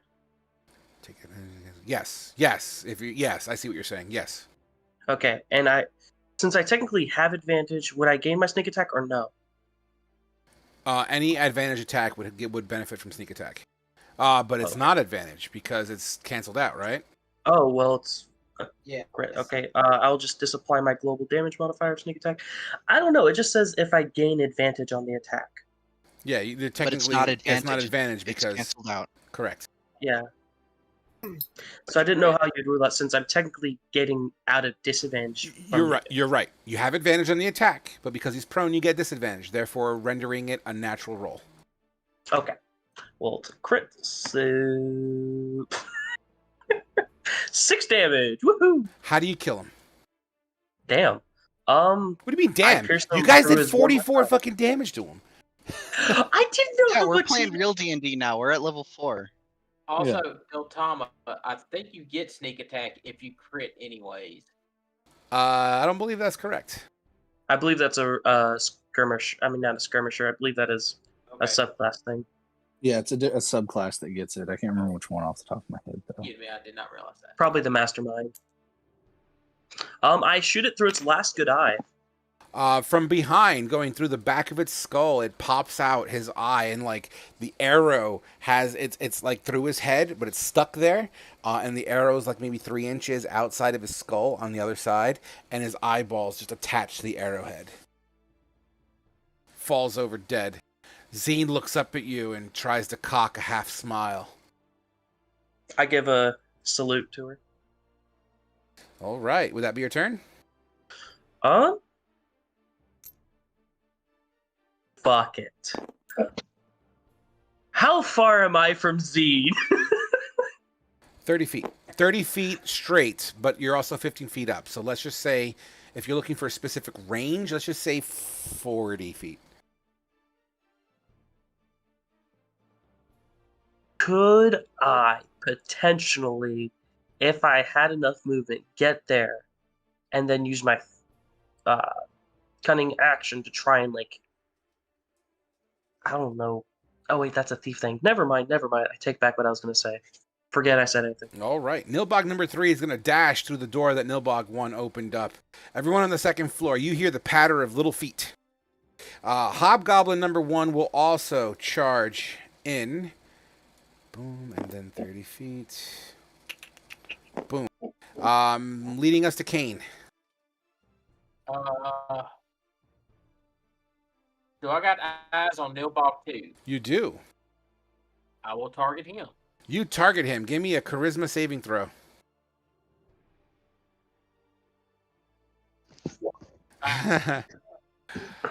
What do you say to this Nilbog as you drop to your knees and begin to praise him? Really?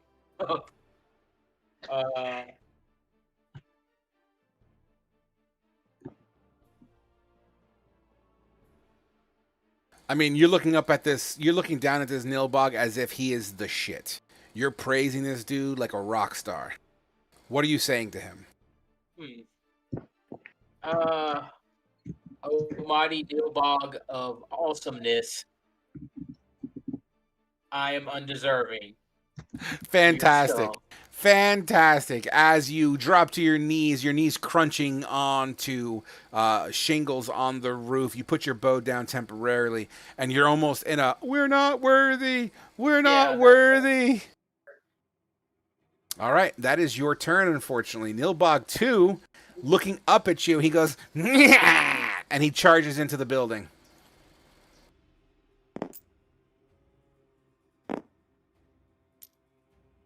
All right.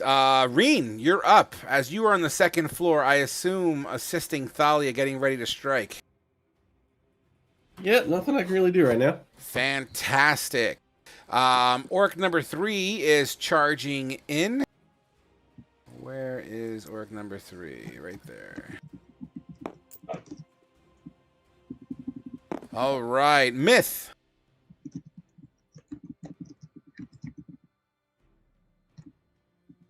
Myth. Yep, no, I'm here. Sorry, I was trying to unmute. I'm just because I guess I'm on the second floor. I can't really see anything either. I'll just kind of hold action until something tries charging up the stairs. I'm sorry, say again. You want to charge up the stairs? Or No. Oh. Since I'm on the second floor, I'm going to, I guess, hold action until I see something trying to come up the stairs. Absolutely, 100%. Yeah, that's it. Fantastic. Moving on to basically everybody else. And everybody else is going to absolutely charge right on into this building. And I'm just going to randomly, sporadically just scatter them here to save time. Boom, boom, boom. Boom, boom, and boom. Okay, that takes us to Nilbog 1. The one who opened the door is also once again going to charge forward. Asher. Sorry, I was unmuting myself. Yes. It's your turn. Okay, and you said all of them are in. There's none left outside. Everyone ran inside. How Go far get is her. it? How far of a drop is it to the ground? 15. Actually, from you, you're 25 feet off the ground because you're on the roof. Yeah. Could I go to the edge of the roof and like try and lower myself down? And there's not like a ladder or anything. On the No, roof, but is there? there are bushes in front of the windows. I'm gonna go to the edge of the roof and try and lower myself and drop into a bush. All right, I'm going to effectively move your token. I'm going to say you're able to do that in one turn. Give me a... Let's call it a dexterity saving throw to see how well you land in the bushes if you're landing on your feet without any kind of real damage. Because if you lower yourself down, that'll be a 20-foot drop, potentially, which could incur at least a d6 of damage if you hit the ground hard. So give me a dexterity saving throw. Give me a DC 13. Let's just make it a 13. All right, Iltama, roll for me, please. All righty. So everybody says. If it's going to let me click. Why won't you let me click?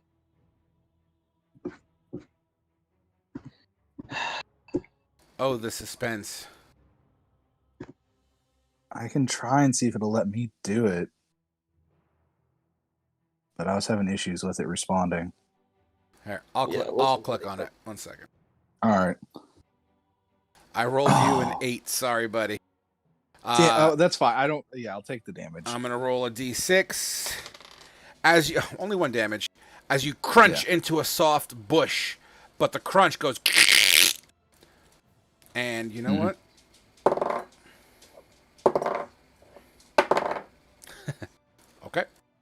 Okay. Actually, technically, 1 more roll. Nope. Okay, cool. Is that my whole turn? I mean, technically, you probably moved 15 feet. You dropped. I mean, in theory, you have enough. You have enough to stand up.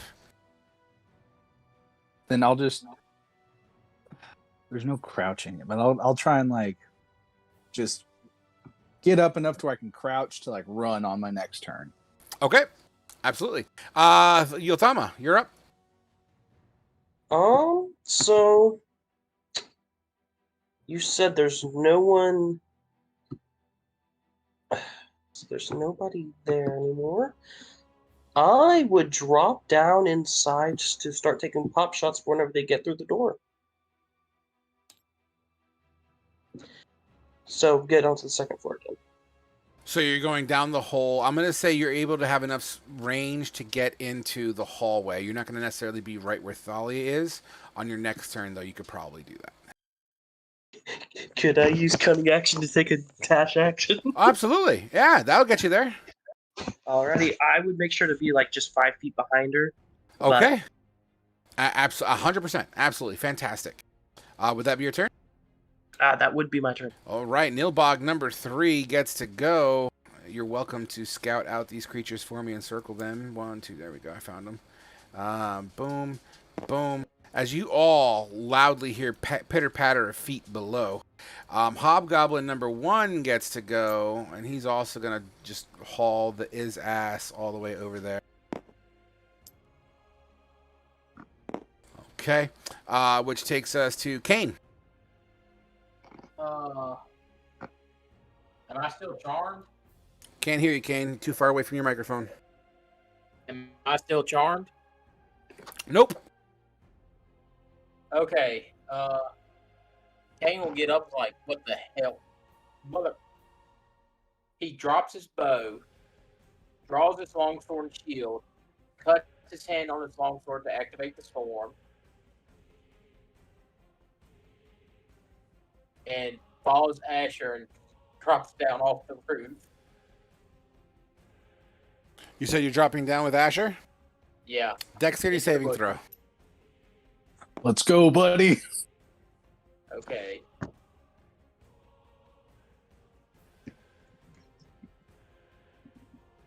Well, Looking for a 13, Chief, as you into the bushes right next to Asher. Only 1 damage again. Crack, bang, boom, which allows...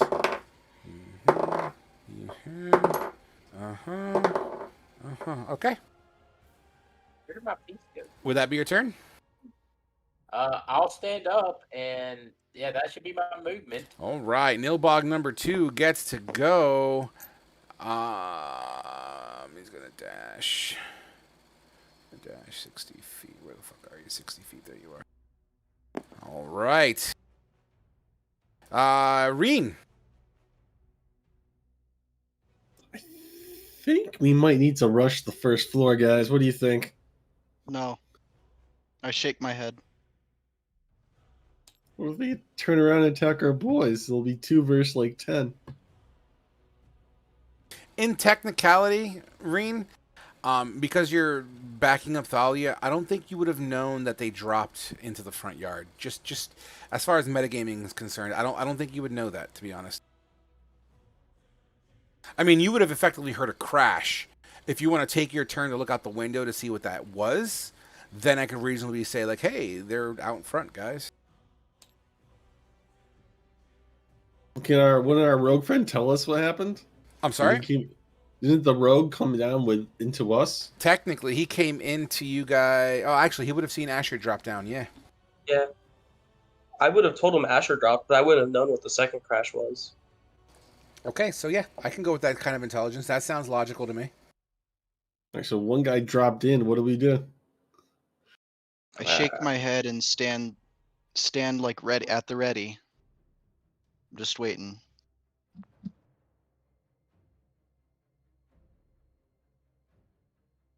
guess I'm gonna maybe taunt. I'm gonna step loudly a little bit, trying to make sure they know that they got to go up the stairs to get to us. And I'll probably be the end of my turn. Okay. I'm moving your tokens to represent the top of the stairs, by the way, guys. Just so you're aware, so don't be alarmed. And I know Thalia said she was fucking knee-deep in shit right there. Yeah. Can my character scream as loud as he can? Absolutely he can, on his turn. Alrighty. All right, would that be your turn there, Reen? Yep. Orc 3. He's currently getting flipped. Thank you, sir. Is going to charge. Myth, you're up. I guess all I'll do is kind of stand next to Thalia at the top of the stairs. Okay.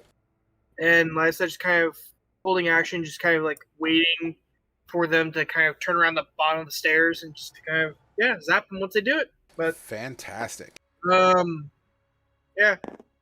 Other than that, I guess I'll yell, "Oi, over here!" Kind of trying to get their attention to the stairs, saying how we were just told that our comrades kind of just dropped from the roof. Other than that, that's it. Absolutely. I already went with Orc 1 while you were doing that. Goblin 1, who did hear a crack from outside, goes outside and looks and sees Kane and Asher pulling themselves out of bushes. That takes us to Orc 2.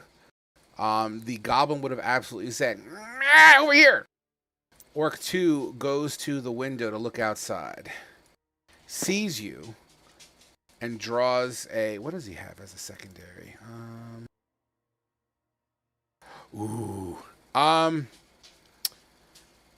With disadvantage, he's going to chuck a javelin through the window.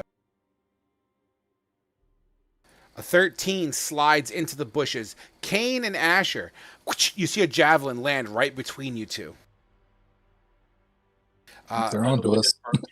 Which takes us to Orc number 4, who will step outside, and because you're in bushes, I'm going to say disadvantage for their javelin throw. With an 8, flies past you guys and into the side of the wall, and sticking like a kind of situation. Goblin number 2 is going to... What is he going to do? You know what? Fuck it. Yeah, he's going to come out here and hide behind Orc number 4, pulling his bow out, getting ready to fire. Hobgoblin... Nope, not yet. Goblin. Yeah, Hobgoblin number 2. Honestly, doesn't give a shit what goblins think. He's going to keep on charging this way. Okay, cool. Back up to number 1, Nilbog. Number 1, Nilbog. He comes up to here. Please tell me he gets line of sight, at least. He does. But it's 60, so never mind. Asher. I'm going to get up. Well, I'm already standing up. Yep. And how far is Zine from me? 30 feet. 30 feet. Okay, I'm going to shoot that first goblin that came out, whichever one it is. Goblin number 1. Yeah, I'm going to take a shot with my short bow at it. Okay. And then haul ass to Zine. Okay. And tell Kane that I'm going to her. Okay. Kane will nod in You response. fire your short bow with a 14. The goblin holds up its shield and it lands straight on the shield. Bing! All right. Yeah, I'm still hauling ass. You run over to Zine, so I'm just going to reasonably say we'll have to go theater of the mind for that whole situation over there. But we'll put your token here just for shits and grins for now. And I'm going to make sure I interpose myself between her and the goblins and stuff that are coming outside. Fantastic. In fact, you know what we can do? Since this area over here is not being used, we can go theater of the mind and just say...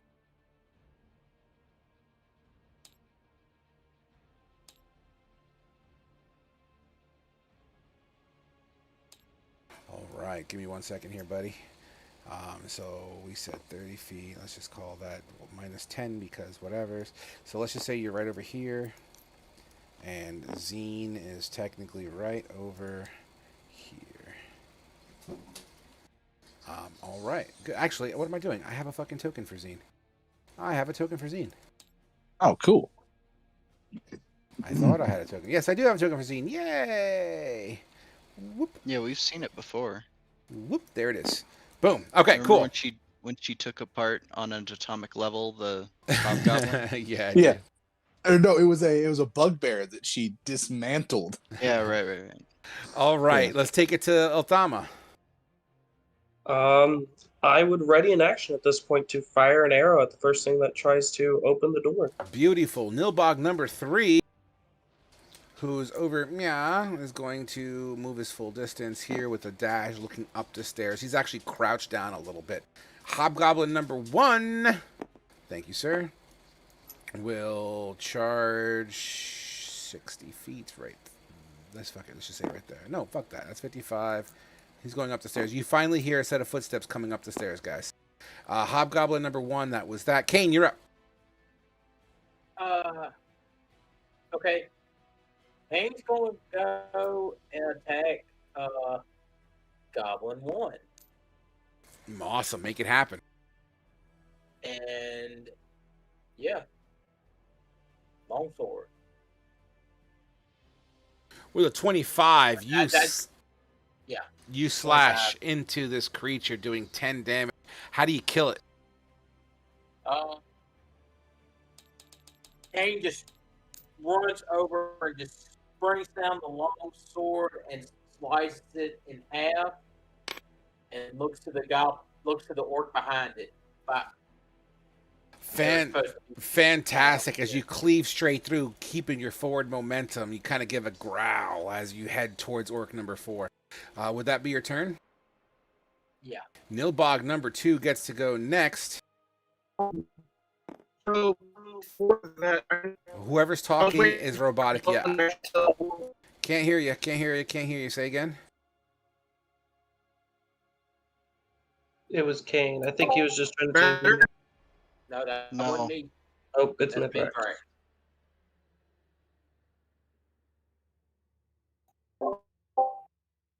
Is Thalia not on this fucking list? I'm here. No, but you're not in the initiative. I don't know. What'd you roll for your initiative? It was a 12. Yeah, she's not on the list. Yeah, you never activated your token. Well, no one activated her token for her. I got it. 1 second. Let me refresh. Yeah, I noticed Hobgoblin 3 wasn't here either on the Hobgoblin. list. Hobgoblin 3's not there? Yeah, I don't see it in the sidebar. I see it over here. Ah, ain't that about a bitch. Look at that. There we are. He's there now. Okay, cool. So, we left off on Nilbog 2, I believe was next, right?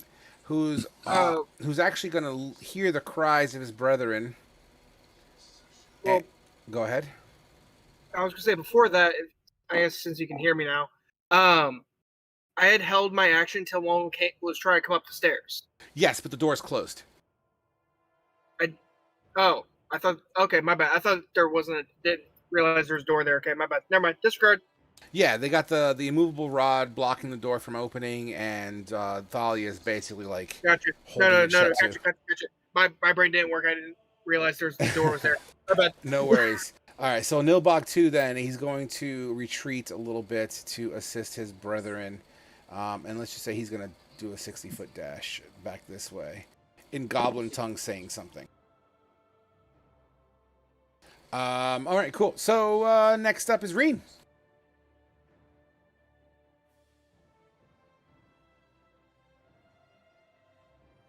Reen. Yep. It's your turn, bud. Yeah, come on, man. Can't really do anything, can I? Slide a little, a couple steps away from the actual front of the door here. It doesn't need to be safe. So for the record, just want to make sure everyone's staying true to form here. And so this is a wall, and it kind of cuts off here, just for sake of strategy.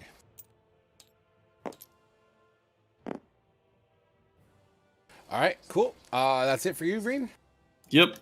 All right, everything's leading up to this, guys. Is getting closer as you hear another set of footprints or footsteps coming up the stairs, or at least in the beginning stages of going up the stairs. Myth, you're up. There we go. I guess I was. Okay, as we hear him come up the stairs, just kind of brace up against the door, I guess. Okay. So you're assisting the assister. Yes. Fantastic. That door is well barricaded. Would that be your turn? Yep. Orc number 1 is next. Thank you for finding him for me. As you hear no feet prints going up the stairs. But you definitely hear orc tongue. If that's what orc tongue sounds like. Next we have, that was orc number 1. Thalia, you're up. I'm holding the door. You got it. Orc number 2, who's actually in combat stance, will jump through the window. You know what? Let's do this legit. Oh, that's fine. He jumps through the window and makes his way using his orcish relentless charge thingy to give him a full range of movement. He is going to take his great axe and begin to slash it towards Kane. Okay. With a 13 to hit. Miss. Is I that have a 16 AC? is 16 AC? Is that with your nakedness? No, I did. I have armor and shield. Oh, fantastic. Good call. As you bring up your shield, bunk, and it kind of clacks into your shield. That takes us to Hobgoblin number 3, who is currently frozen on my screen. Yeah, he doesn't care about orcs and goblins. He's very selfish. He's going to continue to push that way. Orc number 4 will absolutely... Hold the phone. You know what he's going to do? He's going to see Asher heading towards Zine, and he's going to fully charge axe overhead and try to slash at you. All right. Oh, no. Did you roll a crit? No. It was Did either you- a crit or a 1. It was a crit. Well, I'm dead. No, you're not dead, but it hurts. This thing, because you're kind of facing Zine, he slashes you right in your back shoulder blade. You feel the edge of this axe just fucking sink in, bro, to the point that you may even have a slightly fractured shoulder blade. Boom! Hits you for fucking 25 damage. All right. Can someone adjust my token, please? Oh my god, I did not expect that. Wicked hit as your back was turned. Goblin number 2, who is the one, is going to charge Kane with a scimitar in one hand as he drops his short bow and a shield in the other and tries to slash at your thighs, Kane. Okay. With an 11, doesn't quite do it as you lift your leg up and it biffs it completely. That takes us to Hobgoblin number 2, who is at the base of the stairs. Nope, almost. Next round will be stair combat. Yay. As he's behind his Hobgoblin brethren. Moving right along, that takes us to Nilbog number 1, who's going to hold an action. Then we go Asher. All right. It's my turn. Yes, sir. I'm gonna drop my short bow and draw my short sword and turn around and try and stab this sumbitch. Absolutely. Make it fucking happen, brother. Actually, wait. Before that, I'll probably only get to use it this one turn. I'm gonna actually recast Hunter's Mark on this bastard. Okay. With my bonus action. A little I'll glyph. have no more spells, but A little glyph I'll, shows up on his forehead. and it is a concentration spell. But so I'll stab him with my short sword. Get it Otama. done. It's Yeah. a 20. Was that a natural 20? No. Dirty Okay. 20. All right. Well, it's a 25. Reroll the. How much piercing damage did it do? 6. What was the roll? 2. Reroll that with my piercer feat. 9. I'll Nice. take that 9. Is that a 15? And Yeah, that's 15 damage. How do you kill it? He has exactly 15 health. as he hits me in the shoulder, I'm going to use that for momentum to pull the short sword out and spin around, and I just jam it up from like the base of his, through the bottom of his jaw and through the top of his head, and then pull it out. Brutal. You hear his breath intake, like, and he stops instantly and falls fucking dead in front of Zine. All right. And then I'll stand there with my short sword, just ready for any more that come at me. Okay. Would that be your turn? Yeah, because I can't move my hunter's mark to someone else until my next turn as a bonus action. Got you. Otama, you're up. I'm still holding my action up here. Absolutely. Actually, would I have heard everything going on outside? I will give you a perception check. Alrighty. You heard Asher's voice go, "Ah!"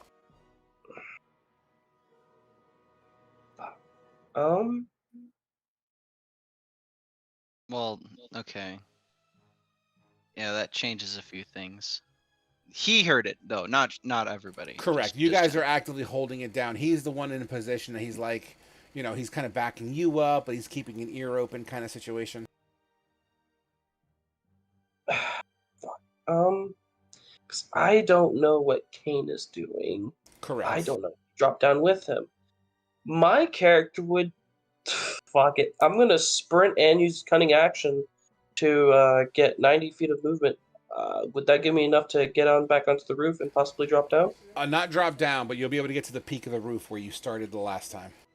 Alrighty. And then So let's just put your token anywhere for now, just to represent where you are, like on the rooftop at the peak. Would that be your turn? yeah. All right. I'm gonna... Nilbog 3 is going to squat to his knees even deeper, waiting. Hobgoblin number 1. Here we go, guys. Coming up to the top of the stairs. So, and you know what? Let me draw this just to make sure we're all on the same page. I want to make sure we're all good. 1 second. That line represents the door, okay? So, Okay. this creature is going to shoulder bash the door.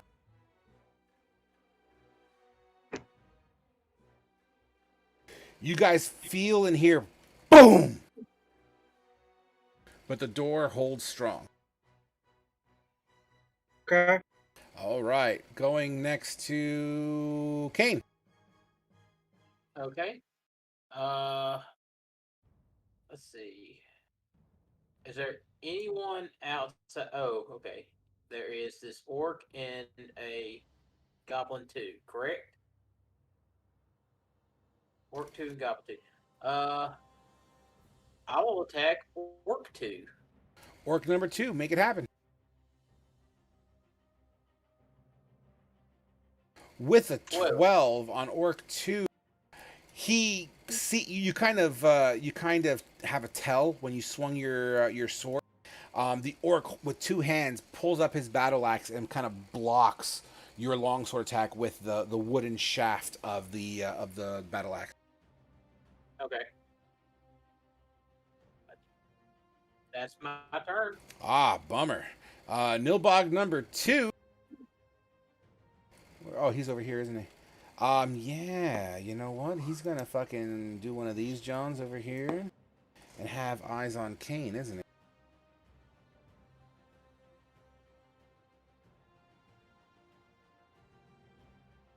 Alright, he is going to begin to insult you, Kane. Oh, look at that little piece of shit. You're gonna die horribly and painfully. Why don't you go ahead and give me a wisdom saving throw? Okay. 14. You have no effect to his insults, as you kind of just brush it off your shoulder kind of situation. Following up, Reen, you're up. You heard the door boom. Reen's looking at the door and he's wondering what's keeping the door attached to the building. It's just a hinge. No. 2 hinges. No, there's you have Thalia basically pushing the door. You have Myth pushing the door, as well as an immovable rod pushing the door. Yeah, but what's keeping the door attached to the building? Yeah. Preventing it from just being a large wooden plank. Standard double hinge situation. Okay. And it's an old iron hinge. What do you guys think about cutting these hinges off and just pushing this right down the staircase and just going all in? So what do you mean, like using the door as a shield and you're pushing them down the stairwell? Yeah, just cut these hinges off, dude, and just full send this doorway right down the staircase, pushing everyone down with it. I shake my head and point to the civilians that we're trying to protect directly behind us. This door is the only thing standing between us and them. You do realize that if they kill all of our companions out there while we're here, then I don't know that the definitely companions dead. are out there. I don't know that the companions are out there. I know that one person is out there, and that's it. Because whoever jumped in from the roof came in, said that one person went down, and that's all I know about. Yeah, but you also know Kane hasn't came back yet. Yeah, but it still doesn't. For all I know, he just deserted. I mean, technically, in Thalia's defense, yeah, as far as she is concerned, Kane might be still on the roof shooting arrows. You know, he doesn't know. Fair enough. To be If- fair, if if we As cut- I post- that hurts. As I posted in Campfire Talk Thursday, it ruins the point of a stronghold if you leave the stronghold. I'm just saying. All right, so Reen, what are you gonna do, buddy? How many turns for me to jump off the roof? For you, but you have a double action. You could effectively Actually, get can on. I just go out the window? Yeah, there's a window where you are. It's about you're one floor. It's about Maybe 10 feet, right? It's 15 feet, but if you lower yourself down, it'll be a 10-foot drop, and you'll be able to make it with a successful athletics check. All right, Reen is going out the window. Okay, as you push through, dangle off the edge, and drop yourself 10 feet. Give me an athletics check just to see if you hold yourself on your feet. Yep, I was looking for a 13. As you drop, click, you're on your feet. You're still a bit far away, but as you look down, you see Asher slashing through an orc in the face, and you see Kane battling it out in front of the main entrance. Would that be your turn? Do I have any movements left, or was that? 5, 10, 15. You jumped out. Let's say that's just another 5. I'll give you 10 feet. All right, done. All right, fantastic. Next up, we have orc number 3, who's going up the door. Boom! Shoulder bashing. Let's see how well he does. And you know what? I'm going to give him his aggressive bonus action to help with that. Boom! The door cracks a little bit, but doesn't break. And that takes care of orc number 3. Myth, you are up as you're holding this door shut, and you feel it, boom, kind of push you back maybe about an inch, and then you lean into it more.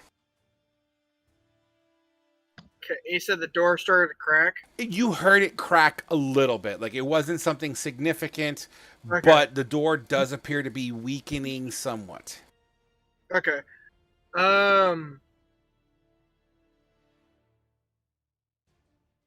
Sorry, give me a second. I had an idea, but then kind of wouldn't work too well. I guess I'll continue kind of brace against the door, and just hold my action for turn. But I'm going to turn my head to Thalia and just go, when the door breaks, get ready for a shock. I'm kind of referring to by that I mean like I'm just going to do like a thunder wave. Okay. Wow. Awesome. I nod in understanding. Fantastic. Would that be your turn, Myth? Yep, that's it. All right. Orc number 1 charges up the stairs with a great axe and slams it on the door over the heads of his companions. Boom! You see Thalia right in front of your face. It doesn't hit you, but it's like, you're leaning on the door, right? And you just see the like maybe an inch worth of blade come through the door. Almost like a Here's Johnny situation. And he pulls it out, leaving a small gash in the door. That is orc number 1. Thalia, it's your turn. So you see, boom, the axe come through the door about an inch and then pulls it out. You could technically see through the crack. You do see the silhouettes of a few creatures in front of the door. Is there any way that before he pulls out his axe, I could kind of trap it in the door? I mean, there's only an inch worth. I'll let you roll for it, but it's going to be pretty hard. I'd like to try. Sure. How do you want to hold it? What check would I make? I want to kind of use my battle axe and kind of like. I'm assuming the battle axe is like a crescent, and it has. I know what you're talking about. I know exactly what you're thinking, and you want to kind of wedge it. I want to try to jam it in between there. Okay. Yeah. Okay, let's let strength represent that. If it's a successful, let's try that again. If it is a successful strength check, I will let you physically do that. So let's say, Okay. let's just go with a DC 13. Let's keep it simple because you technically have the advantage on it. Not an advantage roll, but you have the advantage on it because he can't see you. So go ahead and roll a. Let's go to strength check DC 13. Strength or athletics? I'll even give you athletics. That makes sense to me. Okay. All right. Let me make sure I know what I'm doing here.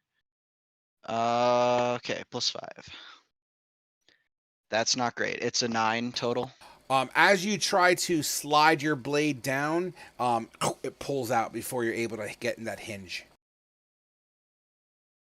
Okay, and if I can see through it, can I see who or can I see how many people are on the stairwell? Yeah, and I'll give that for free Or because how it's many- right how in many front of you. feet from You me? only see 2 because of it's a small little slit in the door. You don't have much range of visual line of sight, but you see two silhouettes in front of you directly. Okay, with that information, or no, Mithrax wants to do his thing.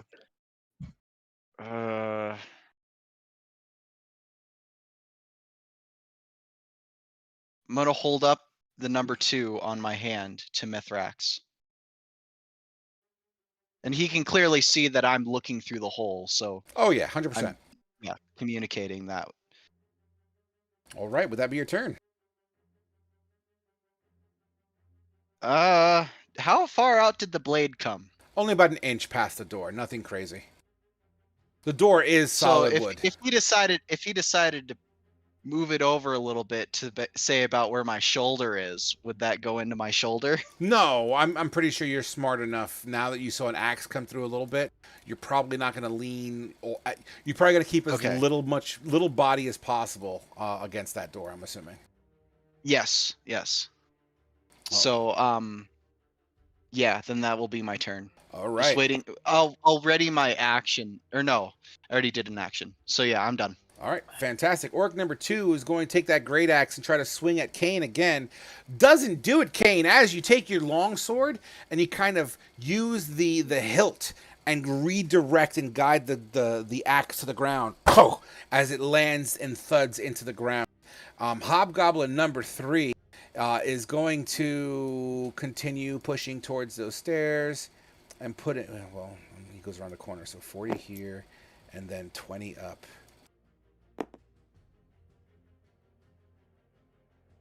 And yeah, he's gonna push up the stairs. You hear another set of do going up the stairs.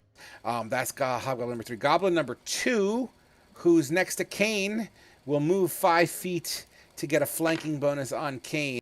So I mean, technically he's over here, but for the sake of the combat and clarity, we'll leave him over here. All right, cool. Scimitar attack slash. With a 14, doesn't do it. Your armor's holding up, Kane. You're parrying. You're using your shield. You're lifting your leg. You're kicking some fucking ass. And does not make any purchase. Hobgoblin number 2 would be next as Hobgoblin number 2 fully charges. Hobgoblin number 2 uses a longsword and tries whacking at the door.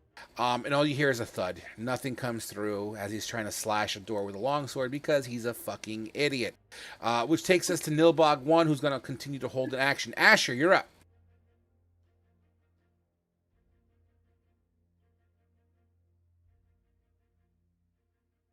Sorry, my phone is being stupid. Nope. Sorry, I was having some technical difficulties. All right, let me see where I'm at. Can y'all hear me? Yeah, go ahead. All right.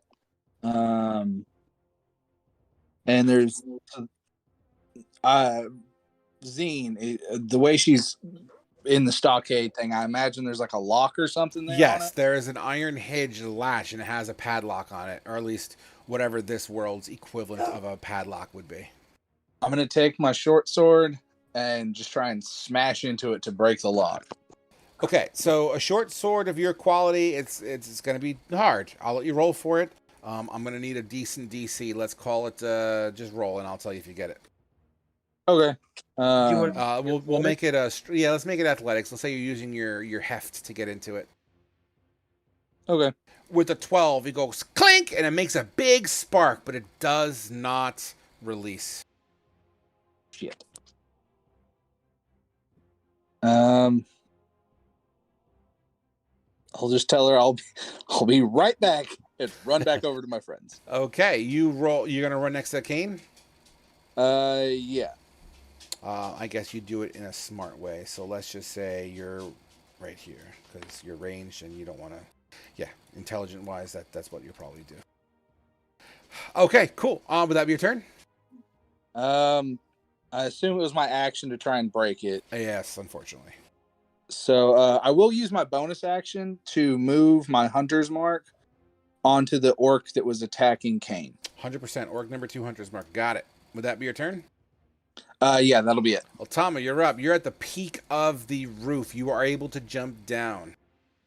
Okay, I would jump down. Let's say How far would I- let's say it takes 15 feet to jump down and a dexterity saving throw because it is 20 feet if you dangle down. Nice. Yeah, you fucking land like a ninja. And then could I take a shot at orc number 2? You may absolutely take a shot at orc number 2.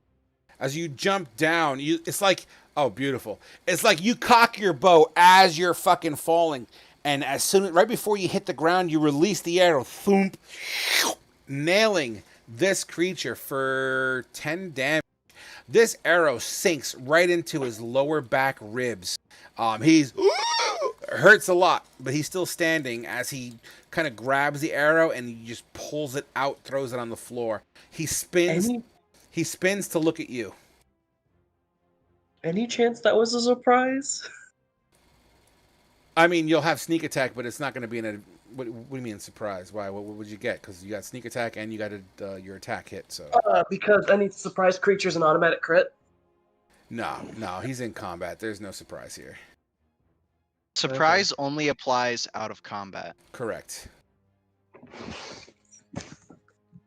Would that be your turn? That is indeed my turn. Fantastic. Nilbog number 3, holding. Is that Nilbog? Yes, it is. Holding.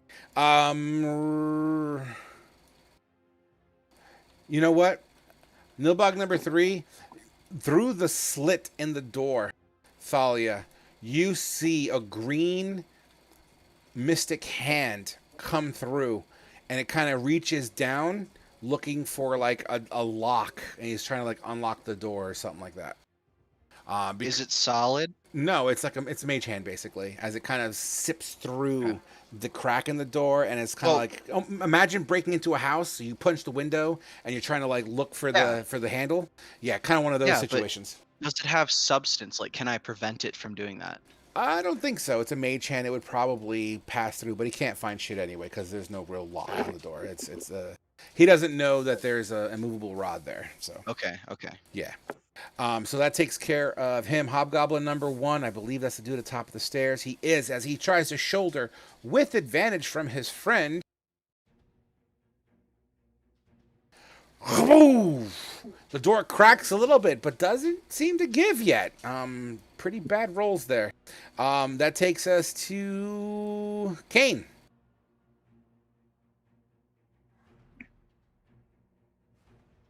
Well, Kane will continue his attack on orc number 2. All right, get it done. With a 22, you slash into this creature. How do you kill it? After ill time, a short bow stabs it in the back and it pulls over. Kane just stabs it in its chest and pulls the sword free. It actually, so as you stab it in the chest, he drops his battle axe. He grabs the sword, trying to like hold it to not be pushed into his chest further.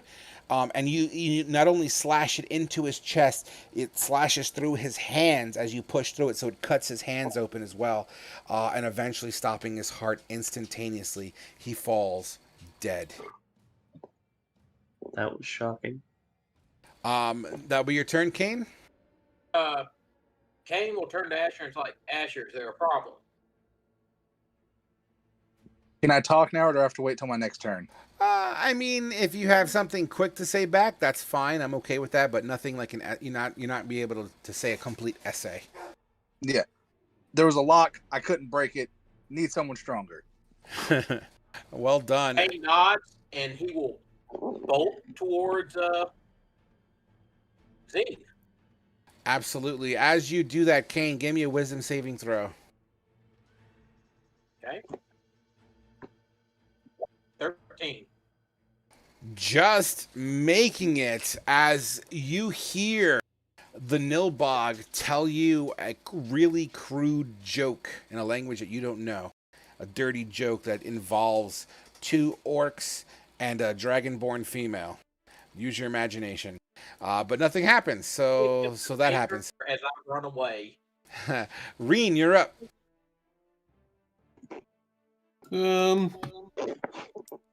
Green's gonna go. This window is not broken, but it is able to be broken if that's something you wish to pursue. It's 25. This caster, this Neilbog 2 is a real token, right? The what? Neilbog 2 inside the building? He's inside the building, yes. He's actually in the current location he's in. Is Goblin 2 current location as well? Current location for Goblin 2, correct.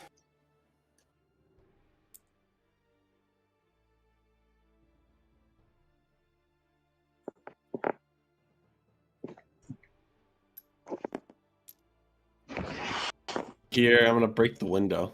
You break the window with your elbow, shattering it. Shh, it makes a very loud sound.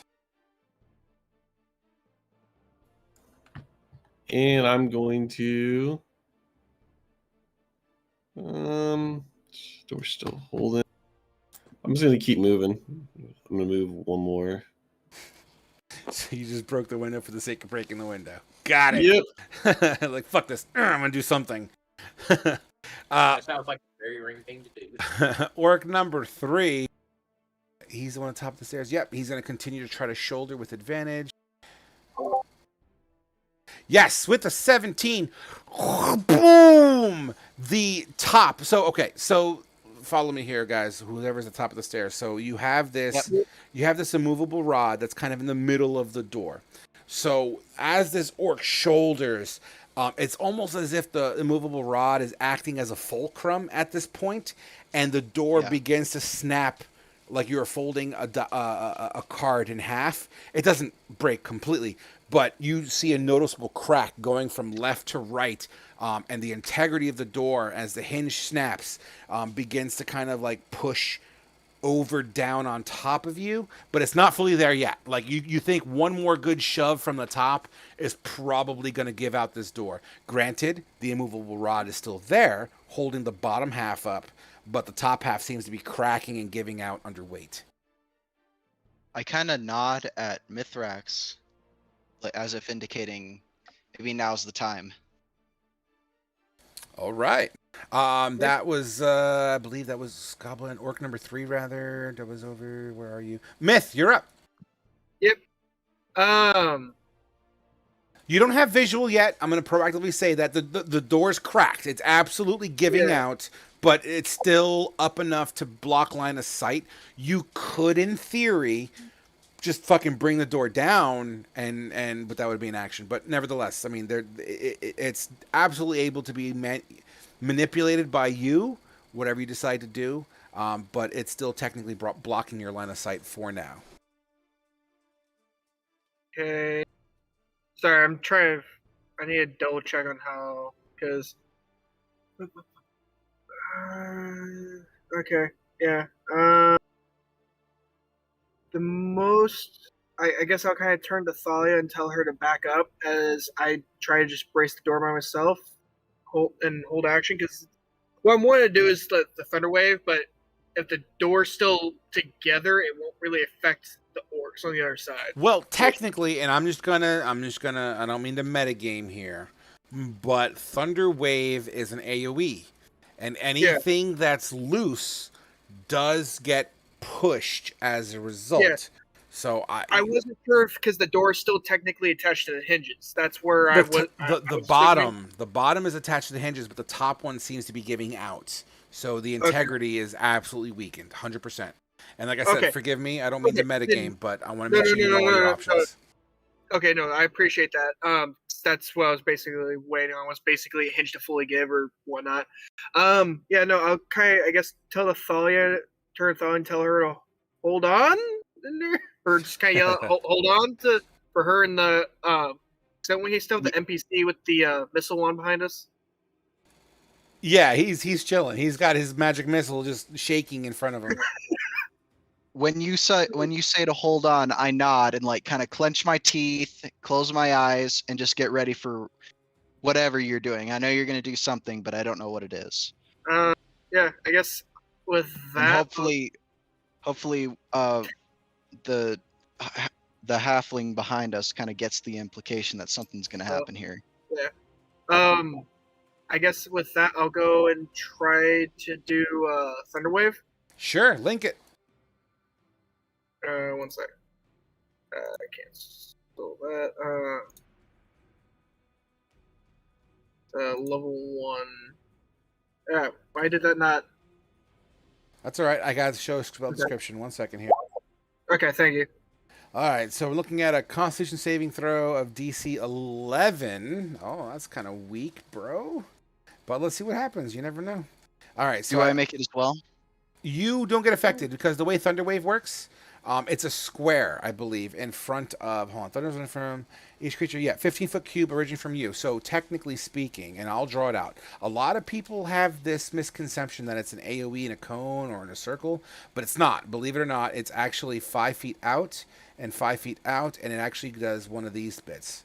So it's kind of like that. Kaboom! That's technically how Thunderwave works. Okay.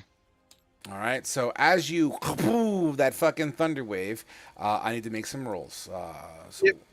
1 second. Yeah, because basically it's more or less trying to what's left of the door, basically forcibly throwing into their face, trying to push them back. 100%. I'm right there with you. That's awesome.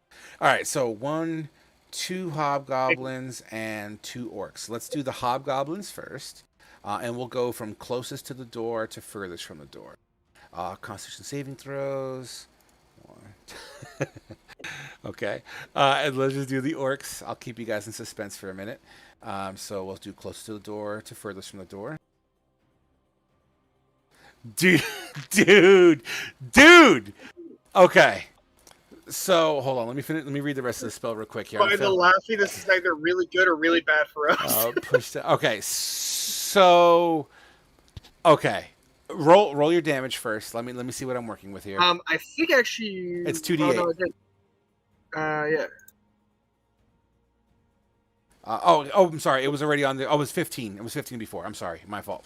Okay. So, I'll tell you what. Why don't you tell me first? What does your Thunderwave look like as you cast it into the top portion of this door? I guess, I guess it's just kind of a big. I think of thunder as I think of the lightning flash, and then you hear the crackling boom of the thunder itself. So I guess like a little bit of a flash of light, as then suddenly it's quickly followed by the big booming sound as the door itself starts to crack and the hinge gives, or allegedly gives. Fantastic. So the door. Boom! It finishes folding in half, but in the opposite direction. You hear a thud from the other side as you hear it collide into flesh on the other side. Okay, so visually speaking, you still have a door, but it's a half door. So from the immovable rod down, the door is still one hinge. I mean, it's probably easy to push through at this point, but nevertheless, it's still standing. But one hinge from the, let's call it from the belly button down, from the top up or from the belly button up, it's gone. It's boom. They all rolled below 11. Funny enough, yeah, it was actually pretty fucking stoked. So as this door boom pushes through. They all get pushed back under the force. They all get pushed back. Even though it says 10 feet, they are all on stairs as they all tumble to the bottom. And they trip up the other guy, and they all fucking fall to the bottom of the stairs. Like a big ball of flesh. And they're all on the floor. Fuck it. I'm saying they're all prone too, because that shit was incredible. Actually, let me do damage first before Will I that flip trigger them. my held action by any chance? What was your held action conditions? Waiting for them to get through the door, basically. Gotcha. And that was 15 damage? Oh my god. Hold on. No way. Okay, hold on. Out to be a lot better. I didn't realize something. I'm sorry. I'm going to rewind just a tad. I normally don't do this, but I have to reflavor this. So, boom, your thunder wave flies out. It still does the same effect, but you see the flesh get pushed off of bones and muscle of the 4 individuals in front of the door as they themselves, as if a grenade of thunder flies off in front of them, and some of them get dismembered, and they boom, and they shrapnel all over Goblin number 3. Goblin number 3 is not going to fall because now they're in pieces. But these 4, they're fucking dead, bro. They're gone. They're in pieces. And this hallway looks horrible as their maximum health was 15. Wow. Holy shit. Yeah, That's worked a lot better than that I was in fucking insane. I'm kind of just staring at what the fuck just happened, like my slack-jawed completely. Yeah. Out of character as a DM, I'm fucking slack-jawed. Wait, That just worked did he out just- fucking well. He just killed 4 enemies with one spell. 2 hobgoblins, 2 orcs, and 1 go. so did Thunderwave Yeah, just be become a correct. blender? Yeah, literally. Like the Wave upstairs equals blender. like dude, like granted they're not disintegrated, He but just they are in shout- chunks. And like the He just walls Dragonborn shouted them apart. Yeah, dude, the walls are like just literally just dripping in fucking goo. You have one hobgoblin on the steps like, whoa, and he's covered in shit. Just imagine the top section of door that broke off, just Final Destiny their ass. Dude, that just- was incredible. Fucking awesome. That Bruce was, You just shouted.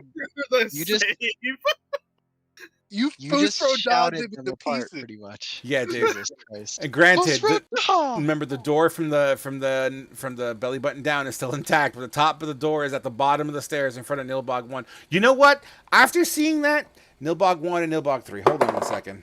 Okay. You Nilbog have to 3. make a morale check. Nilbog 3 is like, fuck this, and begins to run. Ah, that was cool. God, this is great. Thunder. Feel the thunder. You know what? That would be fair if I did Hobgoblin 3 too. Oh no, he's cool. All right, yeah, he's covered in blood, but he's like, all right, let's do this.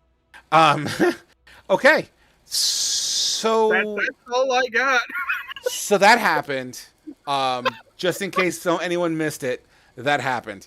Thalia, you're up. I'm gonna like shake my head a little bit, and then I see the last hobgoblin at the bottom of the stairs, and I just narrow my eyes at it, and I rush at it with my battle axe ready. I don't know Do if I it. can get to it. You could. Can I get to it in 30? The Hobgoblin 3? Yeah, you could leap over the door. You don't even need to make a check for that. It's like hip level. You can hop over it. It's fine. Okay. Well, can I get to it in 30 feet? The Hobgoblin number 3, absolutely. Okay, then I'm gonna attack it too. Yep. Oh, that's all right. We gotta. I'm here. Like, why aren't you moving your token? I forgot you're not in fucking. Yeah. Yeah. All right. Cool. Gotcha. So you charge Fuck. forward with your battle axe in hand. Make your attack. That's a nat 1. Ah, bro. Go ahead. Roll 3d6 for me. 6, 9, 11 total. 11. You hit okay, so you swing your battle axe kind of horizontally. The hobgoblin is going to duck as your battle axe slams into the wall, kind of spraying a little bit of the goo that was already on the wall, set in a different direction. As there are also chunks of just things everywhere. But the enemy stands back up and looks at you and goes, Would that be your turn? Is it stuck in the wall? No, I mean, you'd have to pull it out, but no, it doesn't say physically stuck. I'm not going to go that far. It's I'm just gonna abandon it because I have no emotional attachment to this battle axe. Sure, I'll it's just still in the wall. It's stuck in the wall then, Yeah. but yeah, you let it go. Not a problem. Yeah, I just kind of like let it go and just like my knuckles pop as I ball them into fists Nice. intimidatingly at the hobgoblin. Hobgoblin number 3 is next to go, who will take his longsword in 2 hands and try to jab it into you.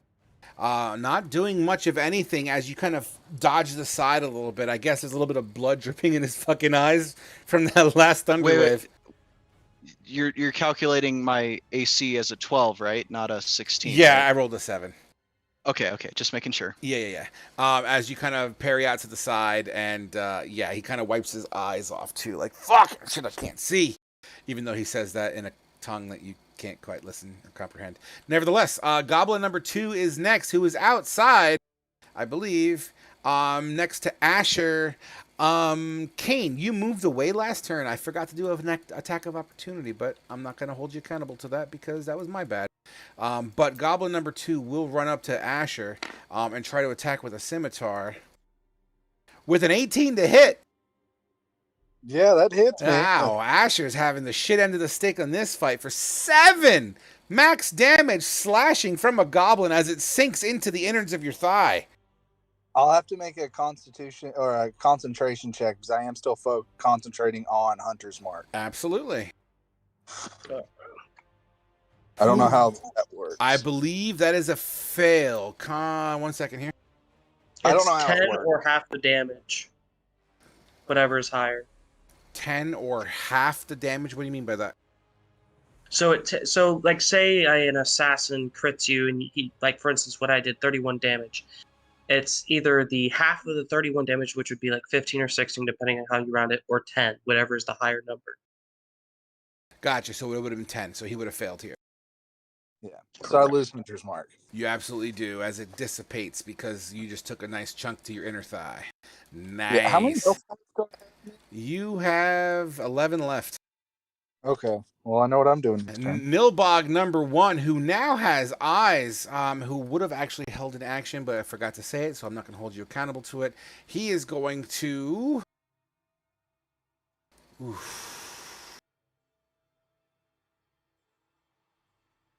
Thalia. I thought there was only one hobgoblin left and he went. This is Nilbog. Oh, gotcha. So Thalia, I'm gonna need you to roll a wisdom saving throw. Wisdom coming right up.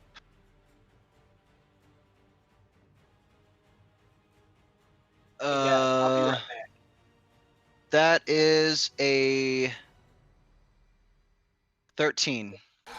A 13 is just enough to pass as you hear this Nilbog say something to you in a tongue that you can't understand, unfortunately. So I'm not going to bother telling you what he's telling you.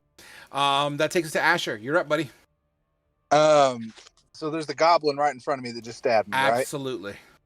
Then I'm going to take my short sword because I also forgot that I dropped my short bow and didn't grab it. So I got the short sword, and I'm going to try and stab this little bastard. Fucking do it. With a 12, doesn't do it as this goblin ducks and weaves and you kind of stab over top of it. It kind of goes... I'm going to tell it to get over here. Oh, God damn it. Did I just drop the call? Can y'all still hear me? No, I can hear you. Yes. I still hear you. Okay. Sorry, my phone's being screwy. I'm going to tell it in Goblin, get over here. In Goblin, huh? I Oh. think Goblin. He turns to you and says, you trying to communicate with me, motherfucker? Would that be your turn? Oh, yeah, fuck you. That'll be the end of my turn. Oh, Tama, you're up. Shooting the goblin. You hit it absolutely with a 19. How do you kill it? I just pierce it in its mouth. As he says, "You trying to communicate with me, mother?" And it falls dead in front of you as literally he threaded the needle. It kind of went under your armpit, Asher, and lands into this goblin's face. Makes my fuck you feel even better. Awesome.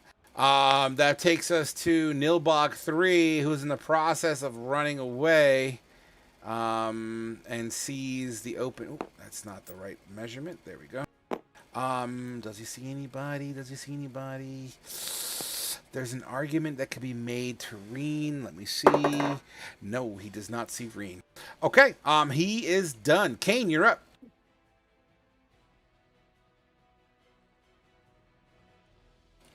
Kane, you're up. He said be right back, so we will say he's holding his action until he comes back. He did say he was going to break the lock. He said what? He did say he was going to break the lock for Asher, since Asher couldn't do it. Oh, because he's moving over there. Okay, sure. I guess I'll roll a... Yeah, I did tell him there was a lock that I couldn't break. Gotcha. Let me open up his character sheet. He would have to make a strength save. Not a save, but a strength check. A 13 as he whacks it. Clink! Once again makes a spark. It weakens the integrity of this lock, but it hasn't fully opened yet. I assume that would have been his turn. So that being the case, Nilbog number 2 is next. Where the hell is Nilbog number 2? By the stairs. Yeah. Oh, no. Here. Yeah, he's right here. Yeah. No, you're right. He's going to come down here trying to get Ultama into view. Give me a wisdom saving throw, Ultama. Alrighty. I'm going to fail. Watch. Told you. Dude, you are the one master, by the way. I know. I So know when it counts. you hear this creature tell you a dirty joke in Goblin. You fall to the floor in a fit of laughter. You are prone and technically incapacitated and unable to stand up for the entire duration of this spell, as you are just laughing. You're laughing so much that your abs begin to hurt as your muscles contract as you laugh. Yeah, this is the ab workout I needed. Let's go, boys. Target must succeed wasn't saving throw for all prone, becoming a creature with the intelligence 4 isn't affected. Well, you're not that. At the end of each of its turn, each time it takes damage to the wisdom save. So the damage on this is what? Let me see here. Psychic? Creature with intelligence. At the end of each of its turn, each time it takes the damage. But I rolled and it doesn't have a damage modifier. Let me see what the spell. Hold on. It doesn't tell me how much the damage is. Tasha's Hideous Laughter, right? Yeah. Let me see what I can find. Creature at the end of each of its turn, and each time it takes damage, the target makes another. Oh no, it's like a CC effect. So each time it takes damage, you can make a wisdom saving throw. So if you get hit, you make a wisdom saving throw. At the end of your turn, you make a wisdom saving throw to try to break the spell. Okay, that makes sense. So yeah, so at the end of each one of your turns, you make a wisdom saving throw, or each time you get hit, and you keep on laughing until you break it. Wow, that's rough, bro. Yeah, it's a horrible CC to get hit. That's rough. Wow, because you actually have to do you use your turn to basically try to break it. That sucks. Yep. Wow. Okay. Yeah, that's you're laughing your fucking ass off. Or a teammate can kick me, technically. Technically. Reen, you're up. Jumping through the window, dashing, and I'm going right here. I'm gonna attack this guy. As you attack, Do make a something. charisma saving throw as you attack.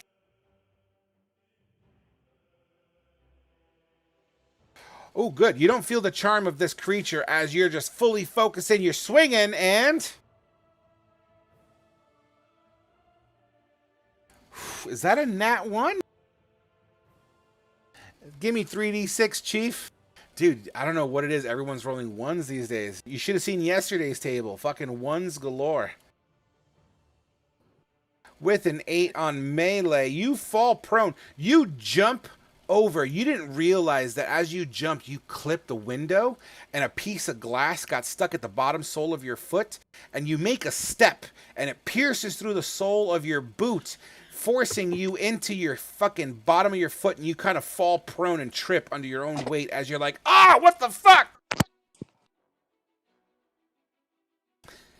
Would that be your turn? Yep.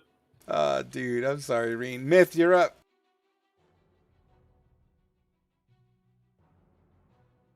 All right. I'm gonna try to bolt the hobgoblin on the stairs with the lightning cannon. Make it happen. Does a 18 hit? 18 absolutely nails this hobgoblin number 3. Oh, by the way, I am so sorry. No, because he's down the stairs and the little gnome would, or the little halfling wouldn't have seen. Never mind. Continue. I apologize. 7 damage. Boom. Bam. It would be a 11. An 11? How do you kill it? Just go bolt it straight to the head and just watch the head go pop. Boom. Thalia, give me a dexterity saving throw. Hold on. Yep, and beat a 13.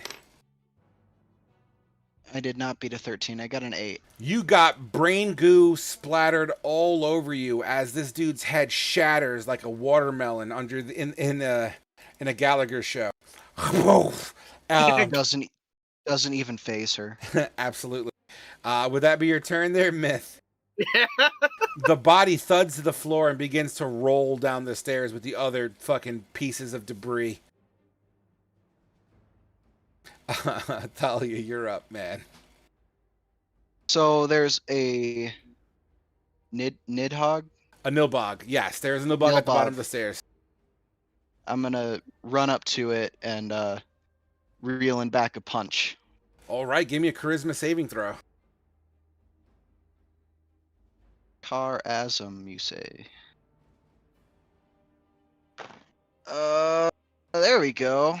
That's a 21. You do not feel the effects of his nibblegism, as you are just, you got red in your eyes right now. Go ahead. What are you going to do? As I'm running up, I'm getting ready to fucking punch his ass. Go ahead and make your punch attack. That is also a 21 to hit. 21 makes it. Go ahead and punch him. All right. And a 4. Four total? Yeah, 4 total. There's no modifier. It's unarmed. Dude, because of the debris, he took 2 damage of bludgeoning. Or excuse me, I'm sorry, 3 damage of bludgeoning. You run down the stairs and you punched this Nilbog in the face. How do you kill it? So I'm gonna rewind it a little bit to the point where the hobgoblin explodes from the lightning cannon. Okay. And the blood is just gonna splatter across my face. Doesn't even phase me. I just look over at the Nilbog. Okay. And I just start fucking running at it. And I'm gonna give it a right hook. And it's gonna, as soon as it connects, there's almost no time before it absolutely goes diagonal directly into the ground. So head directly into the ground. Nice. And you just hear its skull just cave in. Would that be your turn? Yeah, I'm just kind of standing there, like just kind of seething anger right over the body. Asher, you are up. One moment. Trying to get everything to cooperate. No problem. I currently can't see anything. Zarkul, You're are you still? about 30 feet from Nilbog, and I am currently not basically incapacitated at your feet. I don't have anything I can do. You can kill a Nilbog. That put me in this state. Yeah. How far away is the Nilbog from me? Like 30 feet. Then I will move up to the Nilbog and try and attack it. All right, make it happen. If Give me a charisma saving throw first. charisma save, not wisdom save. Oh! How bad was it? I As can't you see anything right now. you get right up to its face, you go to swing, and you feel compelled to worship this Nilbog. What do you say to it as you drop to your knees and begin to worship him? I don't know. Asher fucking hates goblin and things. I don't know what he would say. Not at the moment, you don't. I know. I honestly have no idea what he would say. Come on, worship. Everyone's listening. I know. I'm trying to think. I don't know.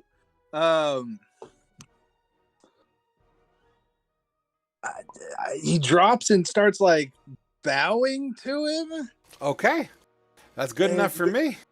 Yeah, he doesn't say anything. That's about all I got. Okay, you drop to your knees and you show your appreciation for this miniature creature. And that is your turn. Eltama, roll your save. I believe it was a wisdom save.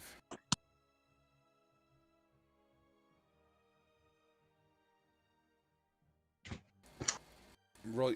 Eltama, you there? I'm here. Oh my yeah, God. another one. You know, this joke was just amazing as you continue to roll on the ground left and right, laughing your ass off, holding your belly in pain.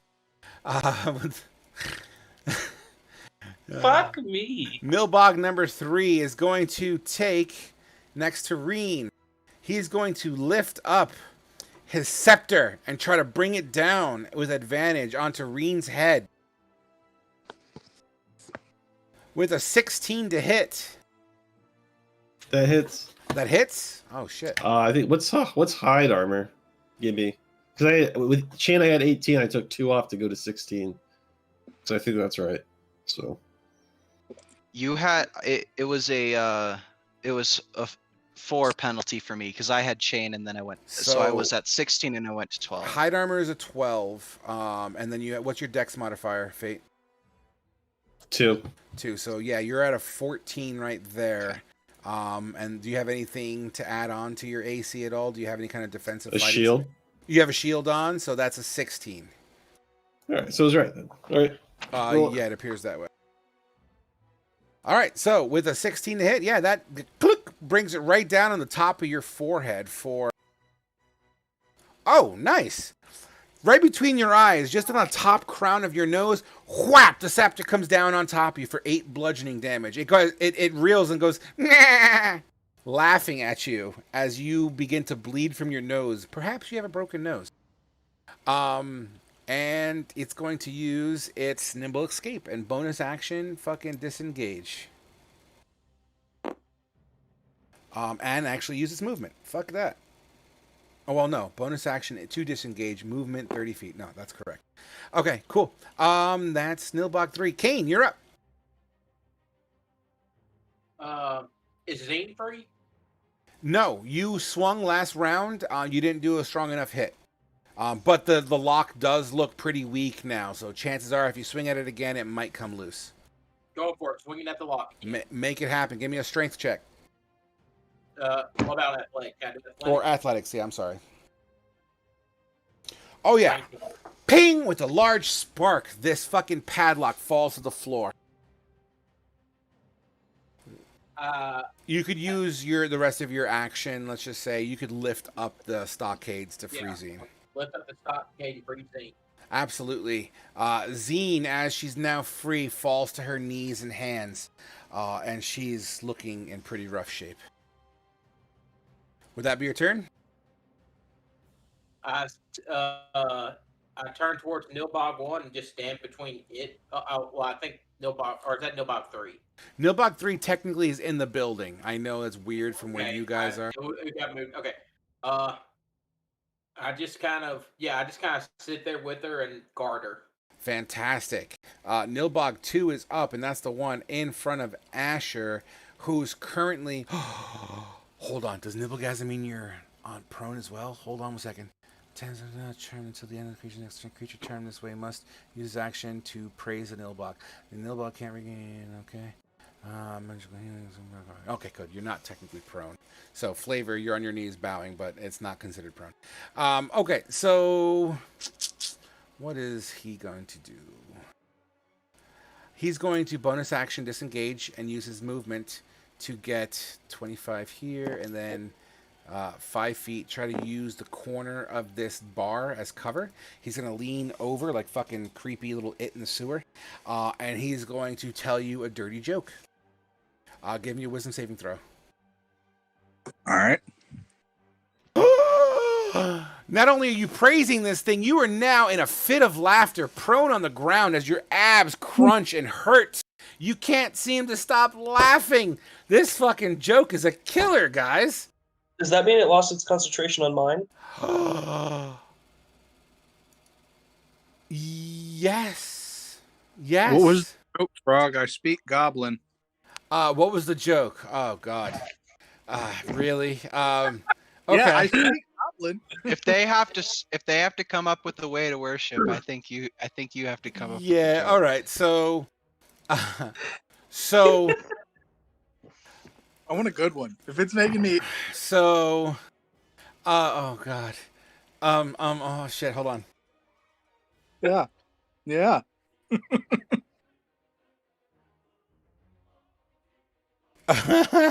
Wow, you're gonna put me on the spot like this. This sucks. Yeah, it does suck. Hold Now on. you know how I feel. Yeah, no, I got you. Hold on, I'll think of something. Come on, Frog. What's the joke? How the turns have tabled. Yeah. How the tables have tabled. What? He tells a joke, saying, "I have what's the funny thing about having an ugly child? Give up. Oh. Everyone compares the ugly child to the father. Ha! And I say how he looks at just like you. Sorry, guys. The best you're gonna get in 30 seconds of fucking thought process. Okay. Whatever. I think the better joke here is the DM got put on the spot. At the end of the day, Asher From thought that it was joke. fucking funny. From that, I know what it is. It's not that Asher is laughing. It's that he's groaning because that joke was so terrible. Whatever. Yeah, that's all right. Like, It's all right. I dare you one day to roll a fucking bard and tell me a goddamn joke. I bet. One of my backup characters is a bard. Let's do it. All right, so moving forward. So yeah, concentration breaks on you as the laughter fit ends on Ilthama. So that was that. So Reen, you're up, having just got smashed in the face by a scepter. Green's pretty pissed. Get up. And he's gonna dash right over here. Make it and happen. He's gonna attack again, dude. Charisma saving throw. Another one. Every time you attack it, man. That's what makes these things. Yeah, you pass through as you didn't know it. You're like, you fucking broke my nose. You don't even give a shit about what this guy's thinking about you right now. Go ahead. Can I drop my shield and attack, or is that going to be another too many actions? It's a free action in my world to drop anything you have in your hands. All right, I'm going to drop it. Then I'm so I can swing with two hands on my longsword. You do so. You swing just over this Nilbog's head. You clip the tip of its hat. And he points at you and begins, yeah! And you miss I'm completely. going to action surge and swing again. Yeah, do it. That one collides. So you nip the tip. Oh, man. Oh, dude. You nip the tip. It points at you and goes, ha! And you come back with another swing. How do you kill it? I'm removing its head from its body. It goes, ha! And it pops off and rolls across the floor. I'm going to soccer kick it towards his buddy. Absolutely. Hobgoblin number 2. You kick it and it rolls. Would that be your turn? Yeah, that's good enough. Myth, you're up. I guess if I was at the bottom of the stairs, I'll stay up here at the top just to make sure that everyone up on the second floor stays okay. Okay. Yeah, so I'll just kind of stay up here holding action guarding the top of the stairs. Okay, Thalia. In case it happens. All right.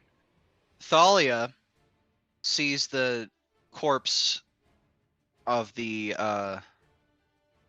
whatever the fuck it's called on the ground. Nilbog. Nilbog. And she's gonna could I feasibly pick it up by one hand and carry it? Yeah, it's a goblin, so yeah.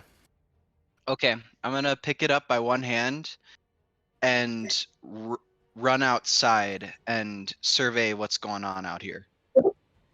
Sure. I'm gonna say you move 30 feet into the building, and all you see is Asher on the floor laughing.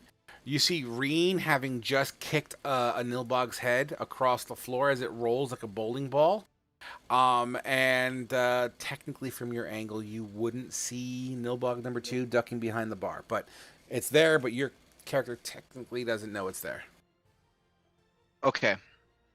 I'm gonna hold the body up in the air by the head, kind of like palming it in my hand for everybody to see. And then I'm just gonna throw it violently to the ground. Okay. As like an intimidation. Yep, give me a strength. Or Or even better, give me athletics. How about that? Okay, that's a 14. With a 14? Yeah. You fucking football spike this thing into the ground, and it literally just like goos and shatters on the ground in pieces. Unfortunately, no enemies are around to see it. And Asher's laughing his ass off. The only person that would have seen it would be Reen. Reen, you see Thalia smash this fucking football spike head into the ground. What does Reen think about that? Just out of sheer shits and grins. Took you long enough. Damn! Did he think that or did he say that? No, it's up to Reen. Thalia's fucking pissed right now. Did Reen say that? Reen says that. I see Reen, right? I'll tell you what. I'll give you 5 seconds of dialogue on that. I don't say anything. I just point at him, narrow my eyes, and Reen, you can see like just the fury in my eyes right now. And her vagina. Amazonian woman can crush head between thighs like sparrow's egg. Just saying. And that's the best way to go. Just saying. All right, so Asher, you're laughing. Go ahead and make your save. Nope. That joke was just absolutely hysterical to you, Asher, as you keep on rolling on the ground. Jesus Christ. Absolutely, that's what I said. Othama, you are no longer laughing in a fit of rage. What do you do? I'm gonna take a shot at the fucking Nilbog. I know I'm gonna have to make a charisma save. You're gonna make a charisma save, and he's also behind partial cover. The charisma save passes. He is partial cover, so I'm gonna say -2 to your attack. That's 25. Screw it. I'm just gonna use dash as a bonus action to say fuck his cover. Absolutely, you negate his cover completely by hopping behind the bar. With a 15 to hit, that hits. Oh, how do you kill it? I pierce it through its mouth. Stop your fucking shitty jokes. The second its mouth gets pierced and falls backwards under the momentum of your arrow, Asher immediately immediately ceases to laugh. That is combat, guys. Well done. I did not think you guys were going to fucking survive that. All thanks to the assassin. I told you, man. Once level 4 happens, the real D&D starts, and the players are actually able to defend themselves. Let's be honest. The door did 90% of the work. Yeah. That's the point of a choke point. That's the entire point of why we were hiding behind it. When you leave the stronghold, you ruin the point of the stronghold. I did. It was perfect. Dude, that damage roll on that Thunder Wave was absolutely the clutch of this fight. But nevertheless, combat is over as Zine hits the ground in front of you, Kane. She's fucking. She looks like Rihanna right now. She looks like Rihanna. I oh, I got that. Thalia is still very fucking pissed off. And since it's so close to what happened, she's still pointing and staring daggers at Reen, and she starts marching over to him angrily. Can anybody heal the near dead woman outside? Hold on one second. Let's finish this RP here. So Thalia, Reen, Reen, Thalia's approaching with you with some degree of like grumble. Intensity, I would say. Oh, Reen's just cleaning his sword because it's bloody. That's all he's doing. All right, Thalia, you are like 5 feet away from Reen. You get up to him. I swear to God, this is for roleplay. Yeah, that's fine. I'm okay with roleplay. I'm gonna fucking I'm gonna fucking punch him. All right, so Reen, Thalia seems to be very angry with your last comment as she looks like she's getting ready to swing towards you. What happens there, Reen? Now remember, this is going to be an exercise of how we execute it out of character, so using the new rules. So There's Reen, nothing personal, Reen. Yeah, no. There's nothing personal. No, Fate doesn't take anything personally. Knowing him as a person. Can I dodge it somehow? You are in control. Now, here's what I recommend. And once again, this is going to be a learning exercise for everybody here. So please understand what's happening here, okay, guys? So, Reen, you are in control of this RP, okay? Now, you can choose to be whatever, I'm the cool kid here and I'm going to make this look cool for myself, or you can choose to use this as a role-playing exercise for your character for character development. So, that being said, Reen, she's punching at you, clearly upset, clearly half naked, clearly half bald. She's having a bad fucking day. Yeah, keep the context here. She's had a really fucking rough time with that hag. Arguably more than anybody else did, aside from Meridian. Absolutely. And so so what happens? She Reen? is still I just want to sidestep the punch and dodge it. And you can, absolutely. So and I'm going to flavor this a little bit as well. So she kind of, in her rage, she's not really concerned about control right now. She's just having a bad day. So she doesn't do a haymaker, but she punches with her body a little bit, which kind of makes her lunge in through you. So as you sidestep, her momentum pushes next to you. What do you wish to do with that, Reen? So she's technically like, she's close enough to you that you can give her a hug if you wanted to. I'm just saying that as far as context of how far away she is. You don't have to give her a hug. Not that she would accept it. But I'm saying in general, like she's that close to you as you kind of like whoa, what the fuck? I'm gonna kind of do a step back. You know, I'm gonna have my arms behind my back. I'm just gonna look at her. I'm gonna start like circling around her. I'm gonna be like, careful now. Just kind of taunting a little bit. okay. Reen's a very cocky character. Yeah, I see that. And...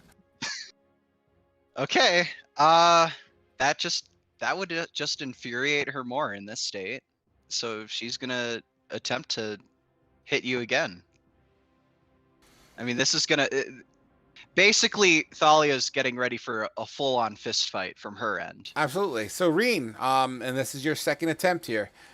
She seems to not really enjoy your negligence to her situation. So what do you do, Reen? So Reen's gonna, instead of just dodging this time, it's gonna be a dodge with my right leg, kind of like staying behind me. So after she punches through, she's gonna hopefully trip over it. I'm gonna say something a little bit better because you guys are a team, and I'm gonna flavor this because I see where this is going. So as you kind of sidestep and put your leg and extend in front of her, Thalia, give me a dexterity saving throw real quick just to see something. 7. Okay.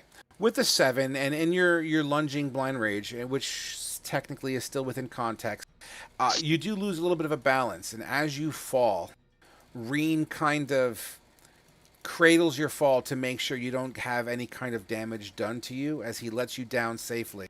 And Reen, I'm sorry, but I'm going to have to railroad you here a little bit. I apologize proactively. As you kind of cradle her down to the floor. You let her go and you fucking back up at least 10 feet. What you say and do is up to you, Reen, but you are now 10 feet away from her. I was gonna hold out my hand and say, "You done yet? Okay, you can You feel better yet?" You could absolutely say that. I'm okay with that. Thalia's going to like. Is she on her front or on her back? I'll let you decide that. Front, and she's just going to fucking smash the ground, and I'm hoping for a little bit of flavor here that she kind of makes a little bit of a fucking splash in the mud or dirt. I got you. It's wooden floor. Why don't you give me first off a strength Oh, check? I thought we were outside. No, you're on the first floor. Oh, okay. No, yeah, that's fine though. No, seriously, go through with it. In fact, give me a wisdom save. Wisdom save? Okay. Where was that a minute ago? It's a flat 20. Nice. As you trip and fall to your face a little bit here, you kind of catch yourself, and he kind of, Reen cradling you down, and he's like, "Yo, are you done?" You, in a fit of anger, and for a little moment of pure focus, you put your hands in the sky or up above you, and you slam them down. As your hands are coming down, almost as if it's in slow motion, red flame, not red flame, but your hands begin to emit a slight hue of red. They smash into the ground, leaving 2 fist mark indentations on the ground. And your hands are still radiating a slight red.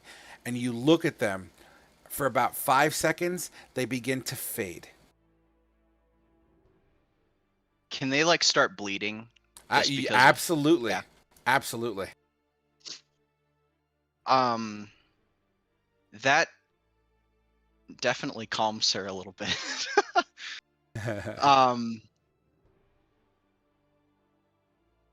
She's gonna look at her hands for like a second. And I think they'd still be kind of like shaking with like anger. Sure. And they're bleeding, and she's gonna take a quick look at Reen, and then just fucking storm off. Absolutely. Just away, possibly just completely out of the village. Out of the village? Yeah. Okay. Like, she's still front like, door or back door? She's still thoroughly upset. It doesn't matter. I'll roll a d4 just because of she doesn't care. She just wants to go. So I'll say whichever door is closer. That would be back door. All right. Okay. So, Reen, for context, so you did that. She didn't respond to you, but pardon me. You saw her hands go up in the air and slam into the ground as they literally started to glow red. Boom, leaving 2 clear holes in the ground in front of you as she storms off. What is Reen thinking about that? He thinks it's a pretty impressive power, and he picks up the shield that he dropped somewhere nearby and looks to see how the situation's going outside the front door. Absolutely. As you move to the front door, you see your buddy Asher and Ulthama. What are you two doing, Asher and Ulthama? And Kane, we're going to get to you in a minute. Asher's getting up slowly and like still holding his shoulder because it fucking hurts. And seeing that the fight's kind of over with inside, is going to make his way towards Zine to check on her. And he'll call out to Thalia as she walks off, saying, people need help. But he's going to start making his way back towards Zine to check on her too. Absolutely. Ulthama, what are you doing? First, I'm going to collect my nice little orc teeth from the Eye of Grommush. Yeah, the orc is actually outside next to Reen, or Zine rather. So you want to go out there where Kane is at? Yes. I'm assuming, Reen, you're going to follow suit with them? Yep. All right, so as you guys head outside, and we're going to come to the Zine part here in a hot second. Myth, You holding the fort up top, guarding all the people. Massimo turns to you and says, "Is it over?" I think so. As I kind of go to press the button on the rod and hand it back to him Well, as I open thank you. as I open what's left of the door. As you click the button of the immovable rod and hand it over, the door goes. Yeah. I'll just kind of start to walk down and try to figure out where everyone went then. The second you make eyes, you see Thalia storming off. You see Reen moving out of the front. You see everybody else moving in the front. You haven't seen Kane yet, but all you see, like right where you're standing, it's just a pile of liquid goo. It's pretty gross, actually. It's really gross, actually. Yeah, so all that shit happens. Yeah, you have your choice of litter. You can go out the front door or the back door. Back doors towards Thalia, front doors towards Zine. Who you've never met before, now that I think about it. Yeah, I guess since I've never met Zine, I'll go towards Thalia. Okay. And yeah, go towards the back door. Sure. Thalia, are you, like, storming off, or are you getting some air for the moment before you continue to walk? I think she's storming off. I think she wants she needs time to like clear her head and like calm down. Okay, so then for... I mean, she's still clearly emotional. Correct. She has no way to really unpack what just happened with the red hands thing. So she's just completely confused, and she's still trying to recover from the hag incident. So Gotcha. I think So that's what makes sense. I'm going to reasonably say, Myth, she's about 45 feet in front of you, and we're going to pause that interaction right there as Massimo stays upstairs with the rest of the people. Kane! You there with me, Kane? Yeah, I'm still here. Beautiful. Zine's on the floor. She's all lumped up. She's not doing too well. She's kind of bleeding from her right hip a little bit. She looks up at you and she says, "Thank you." Can you stand? I should manage. She kind of reaches up for some assistance. Kane gladly helps her to her feet. As you help her to her feet, she has her arm around you, clearly utilizing you as some sort of support structure, holding over your shoulder. Around her to offer her more support. Absolutely. She has a very serious limp on her right leg, and her like literally at the left side of her face is like double the size. It's fucking swollen really badly. It's bad. She's got a busted lip and probably a broken nose. But she's standing up, and she's like, even you helping her, you feel like she literally only has like 10% of her strength as she's struggling just to even hold her own weight. Kane, realizing this, just kind of swoops her up and cradles her.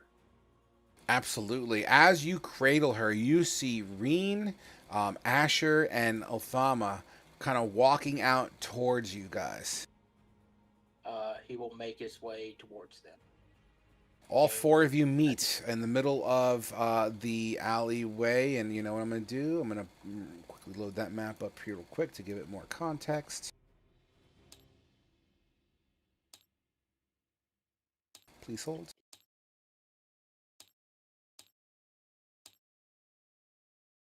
I haven't seen this map in a while. Yeah, it was day one. Yeah, it was day one. Hell yeah. Yeah. I'm inside a building, I think. I mean, whatever. You guys are right there. So, well, Thalia is technically somewhere else, but whatever. It doesn't matter. This is more of just a atmosphere at the moment. So, yeah. So you four are all there. Well, five technically because of Zine. Zine is in your hands, cradled. She's, you know what? Oh yeah, she's snoozing. Need to find a place for her to rest. We'll go back into the Trickster and Chains with where everybody else is and kind of convene there. Kind of go back in there and carry her upstairs. I'm gonna pick my short bow up because I dropped it by Yep. her. Yep. And then I was gonna check the one-eyed orc. See what he had on him. Absolutely. So as you check the one-eyed orc, and he's already cutting out his eyes and tusks, that's fine. And that's fine. You could reasonably pull out tusks too, I guess, technically, if you're looking for the bigger ones. And yeah, he has an eye, so you can actually, it's on the tip of an arrow, so you can either just go bloop and whatever. So you have a nasty, fucked up eye and 2 broken teeth in your possession. As Asher pats down and does a Terry frisk on this thing, you would find. Please hold.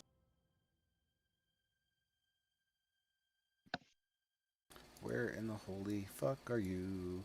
Where in the holy? And I don't recognize the one-eyed orc, correct? Correct. You do not. No, the orc that Okay. you recognize is, as far as you are understanding, it might still be with the hag. Yeah. No, that's why I was just double checking.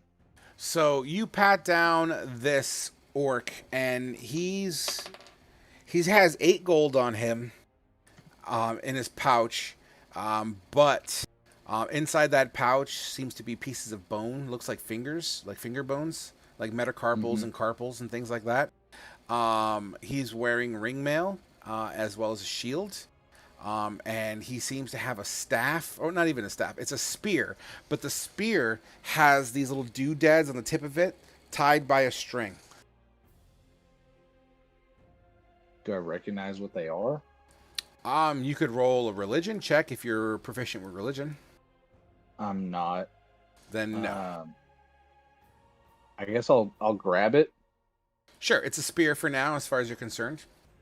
A one-handed spear. Okay. I'll have it with me so I can show everybody else once we get back.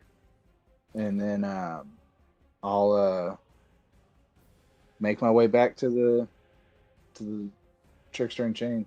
Absolutely. As you guys all make your way into the trickster and chain, and you make your way upstairs, Massimo looks at everyone. Oh, good job, guys. Where's the bald girl and the dragon? As you all look around and realize that they're not there with you, it is at that moment that you hear in the distance, wah, wah, wah, wah, wah, wah. And that is where we are going to end our session tonight, guys. I'm assuming that's war horns. Definitely sounds orcish made. Okay. Would we recognize the horns from our first encounter? Yeah, absolutely. Do they sound like the retreating ones, or the horns they blasted before they attacked? Ooh, I will. You know what? Give me a wisdom save, and let's see. Awesome. Actually, give me an intelligence saving throw. Let's do that instead, because technically, I think you'd have to be. Yeah, that would make more sense to me. And you're doing this for Asher, correct? Just Asher, because he technically has a background with goblins. Well, I meant because we got attacked. I can roll my own saves now. Good. I'm back online. Good timing. But you know, with the rolled a fucking 7. With a 7 again. You're not sure, entirely sure, but it doesn't seem to be. It seems to be more of an offensive battle cry versus a defensive battle cry, but you're still uncertain. And I'm gonna leave us. I'm gonna leave us there, guys. Sounds good. Oh. Wow, this session though was pretty interesting, guys. Wow for Thunderwave. I've never seen a Thunderwave. Out of all the times I've seen that spell used, I have never seen a Thunderwave do as much devastation in general to the battle as I have tonight. So that's by far that's a number 1 for me. That was incredible. Wow. In retrospect, it's 2d8. That was a 15 damage. So that was 1 off max damage. Yeah, dude, that was absolutely sexy. Yeah, that was insane. Dude, now, and what's funny too is like, oh yeah, okay, they get pushed back, and I'm thinking in my head, I'm gonna have them roll down the stairs. Homie downstairs is gonna make a dexterity saving throw, which he failed. Yeah, they're all gonna be prone. It's gonna be great. And then I'm like, 15. Fuck, they're all dead. Yeah, my whole thought's like, okay, so door gets flung into him, might take damage from the door, then they fail to save, they go rolling down the stairs, maybe some more damage. I wasn't expecting to just obliterate. Yeah, they literally, and you know what's funny too? It's not like they were completely skinned because it's fucking Thunderwave. You know what I mean? It's not like this massive kaboom, but yeah, dude, like boom, like I could see pieces and chunks of skin just flying off, some to the bone, some just muscular, you know, and maybe losing an arm and shit as the door nails into them. Like, yeah, dude, in my head, visually speaking, that shit was fucking disgusting. Oh yeah, no, it's just was like, all right, this went completely different than expected, but in a good way. But I really enjoyed tonight's session, guys. The kind of espionage kind of situation really made my asshole pucker up. So I'm cool with that. That was fun. So I have Grumush getting one shot, basically guaranteed. Probably saved our asses there. Yeah, he was definitely a formidable opponent. But appointed, yeah. But you guys did hear some horns, so you know it's a bigger town than just one street. We'll see what happens. Yeah. Yeah, I didn't think that would be all of them, but I think that one I'm pretty sure that one I got was maybe a captain or a leader of some sort. If I remember He ain't correctly, anymore. Josh are kind of up in the hierarchy of orcs. I don't know what you know. I don't know if you know anything about the lore of that particular creature. But yeah, they could be formidable, depending on your level. So, What, the one-eyed orc? yeah, it's Yeah. I mean, A little bit about them. yeah, that's the Eye of Grumsh. Oh. So orcs, I don't know what that is. so Grumsh is kind of like No, a you god don't. for orcs, and Mhm. they to show. So Grumsh lost an eye fighting another god. I forgot who the other god was. I think it was the Elvish God of god. Elves. Was it the god of elves? All right. Yeah. Anyway, he lost an Yeah. eye to the It was god the of god of elves. whoever, and as devotion to get the power of Grumsh or some degree of that nature, an orc would have to self-mutilate itself by removing its own eye. And as a result, Grumsh empowers them with his magical abilities or some. I'm being very vague here, by the way. I'm not going into extreme details, but that's the ultimate sign of I follow you and I believe in you. And yeah, you remove your own eye, and then you get magical powers as a result. As an orc, It was an orc cleric. yes, he's an orc cleric. It is the only way for an orc, at least under standard definition, for an orc to get divine power. Good thing we noped him out of existence. Yes, 100%. Yeah. We would have died. Guaranteed. Yeah. Well, someone would have died. I would have died. Nevertheless, guys, I hope you had fun tonight. I sure and fuck did. Unless, actually, let me kill the stream here so we can have a quick open forum. Everyone watching at home.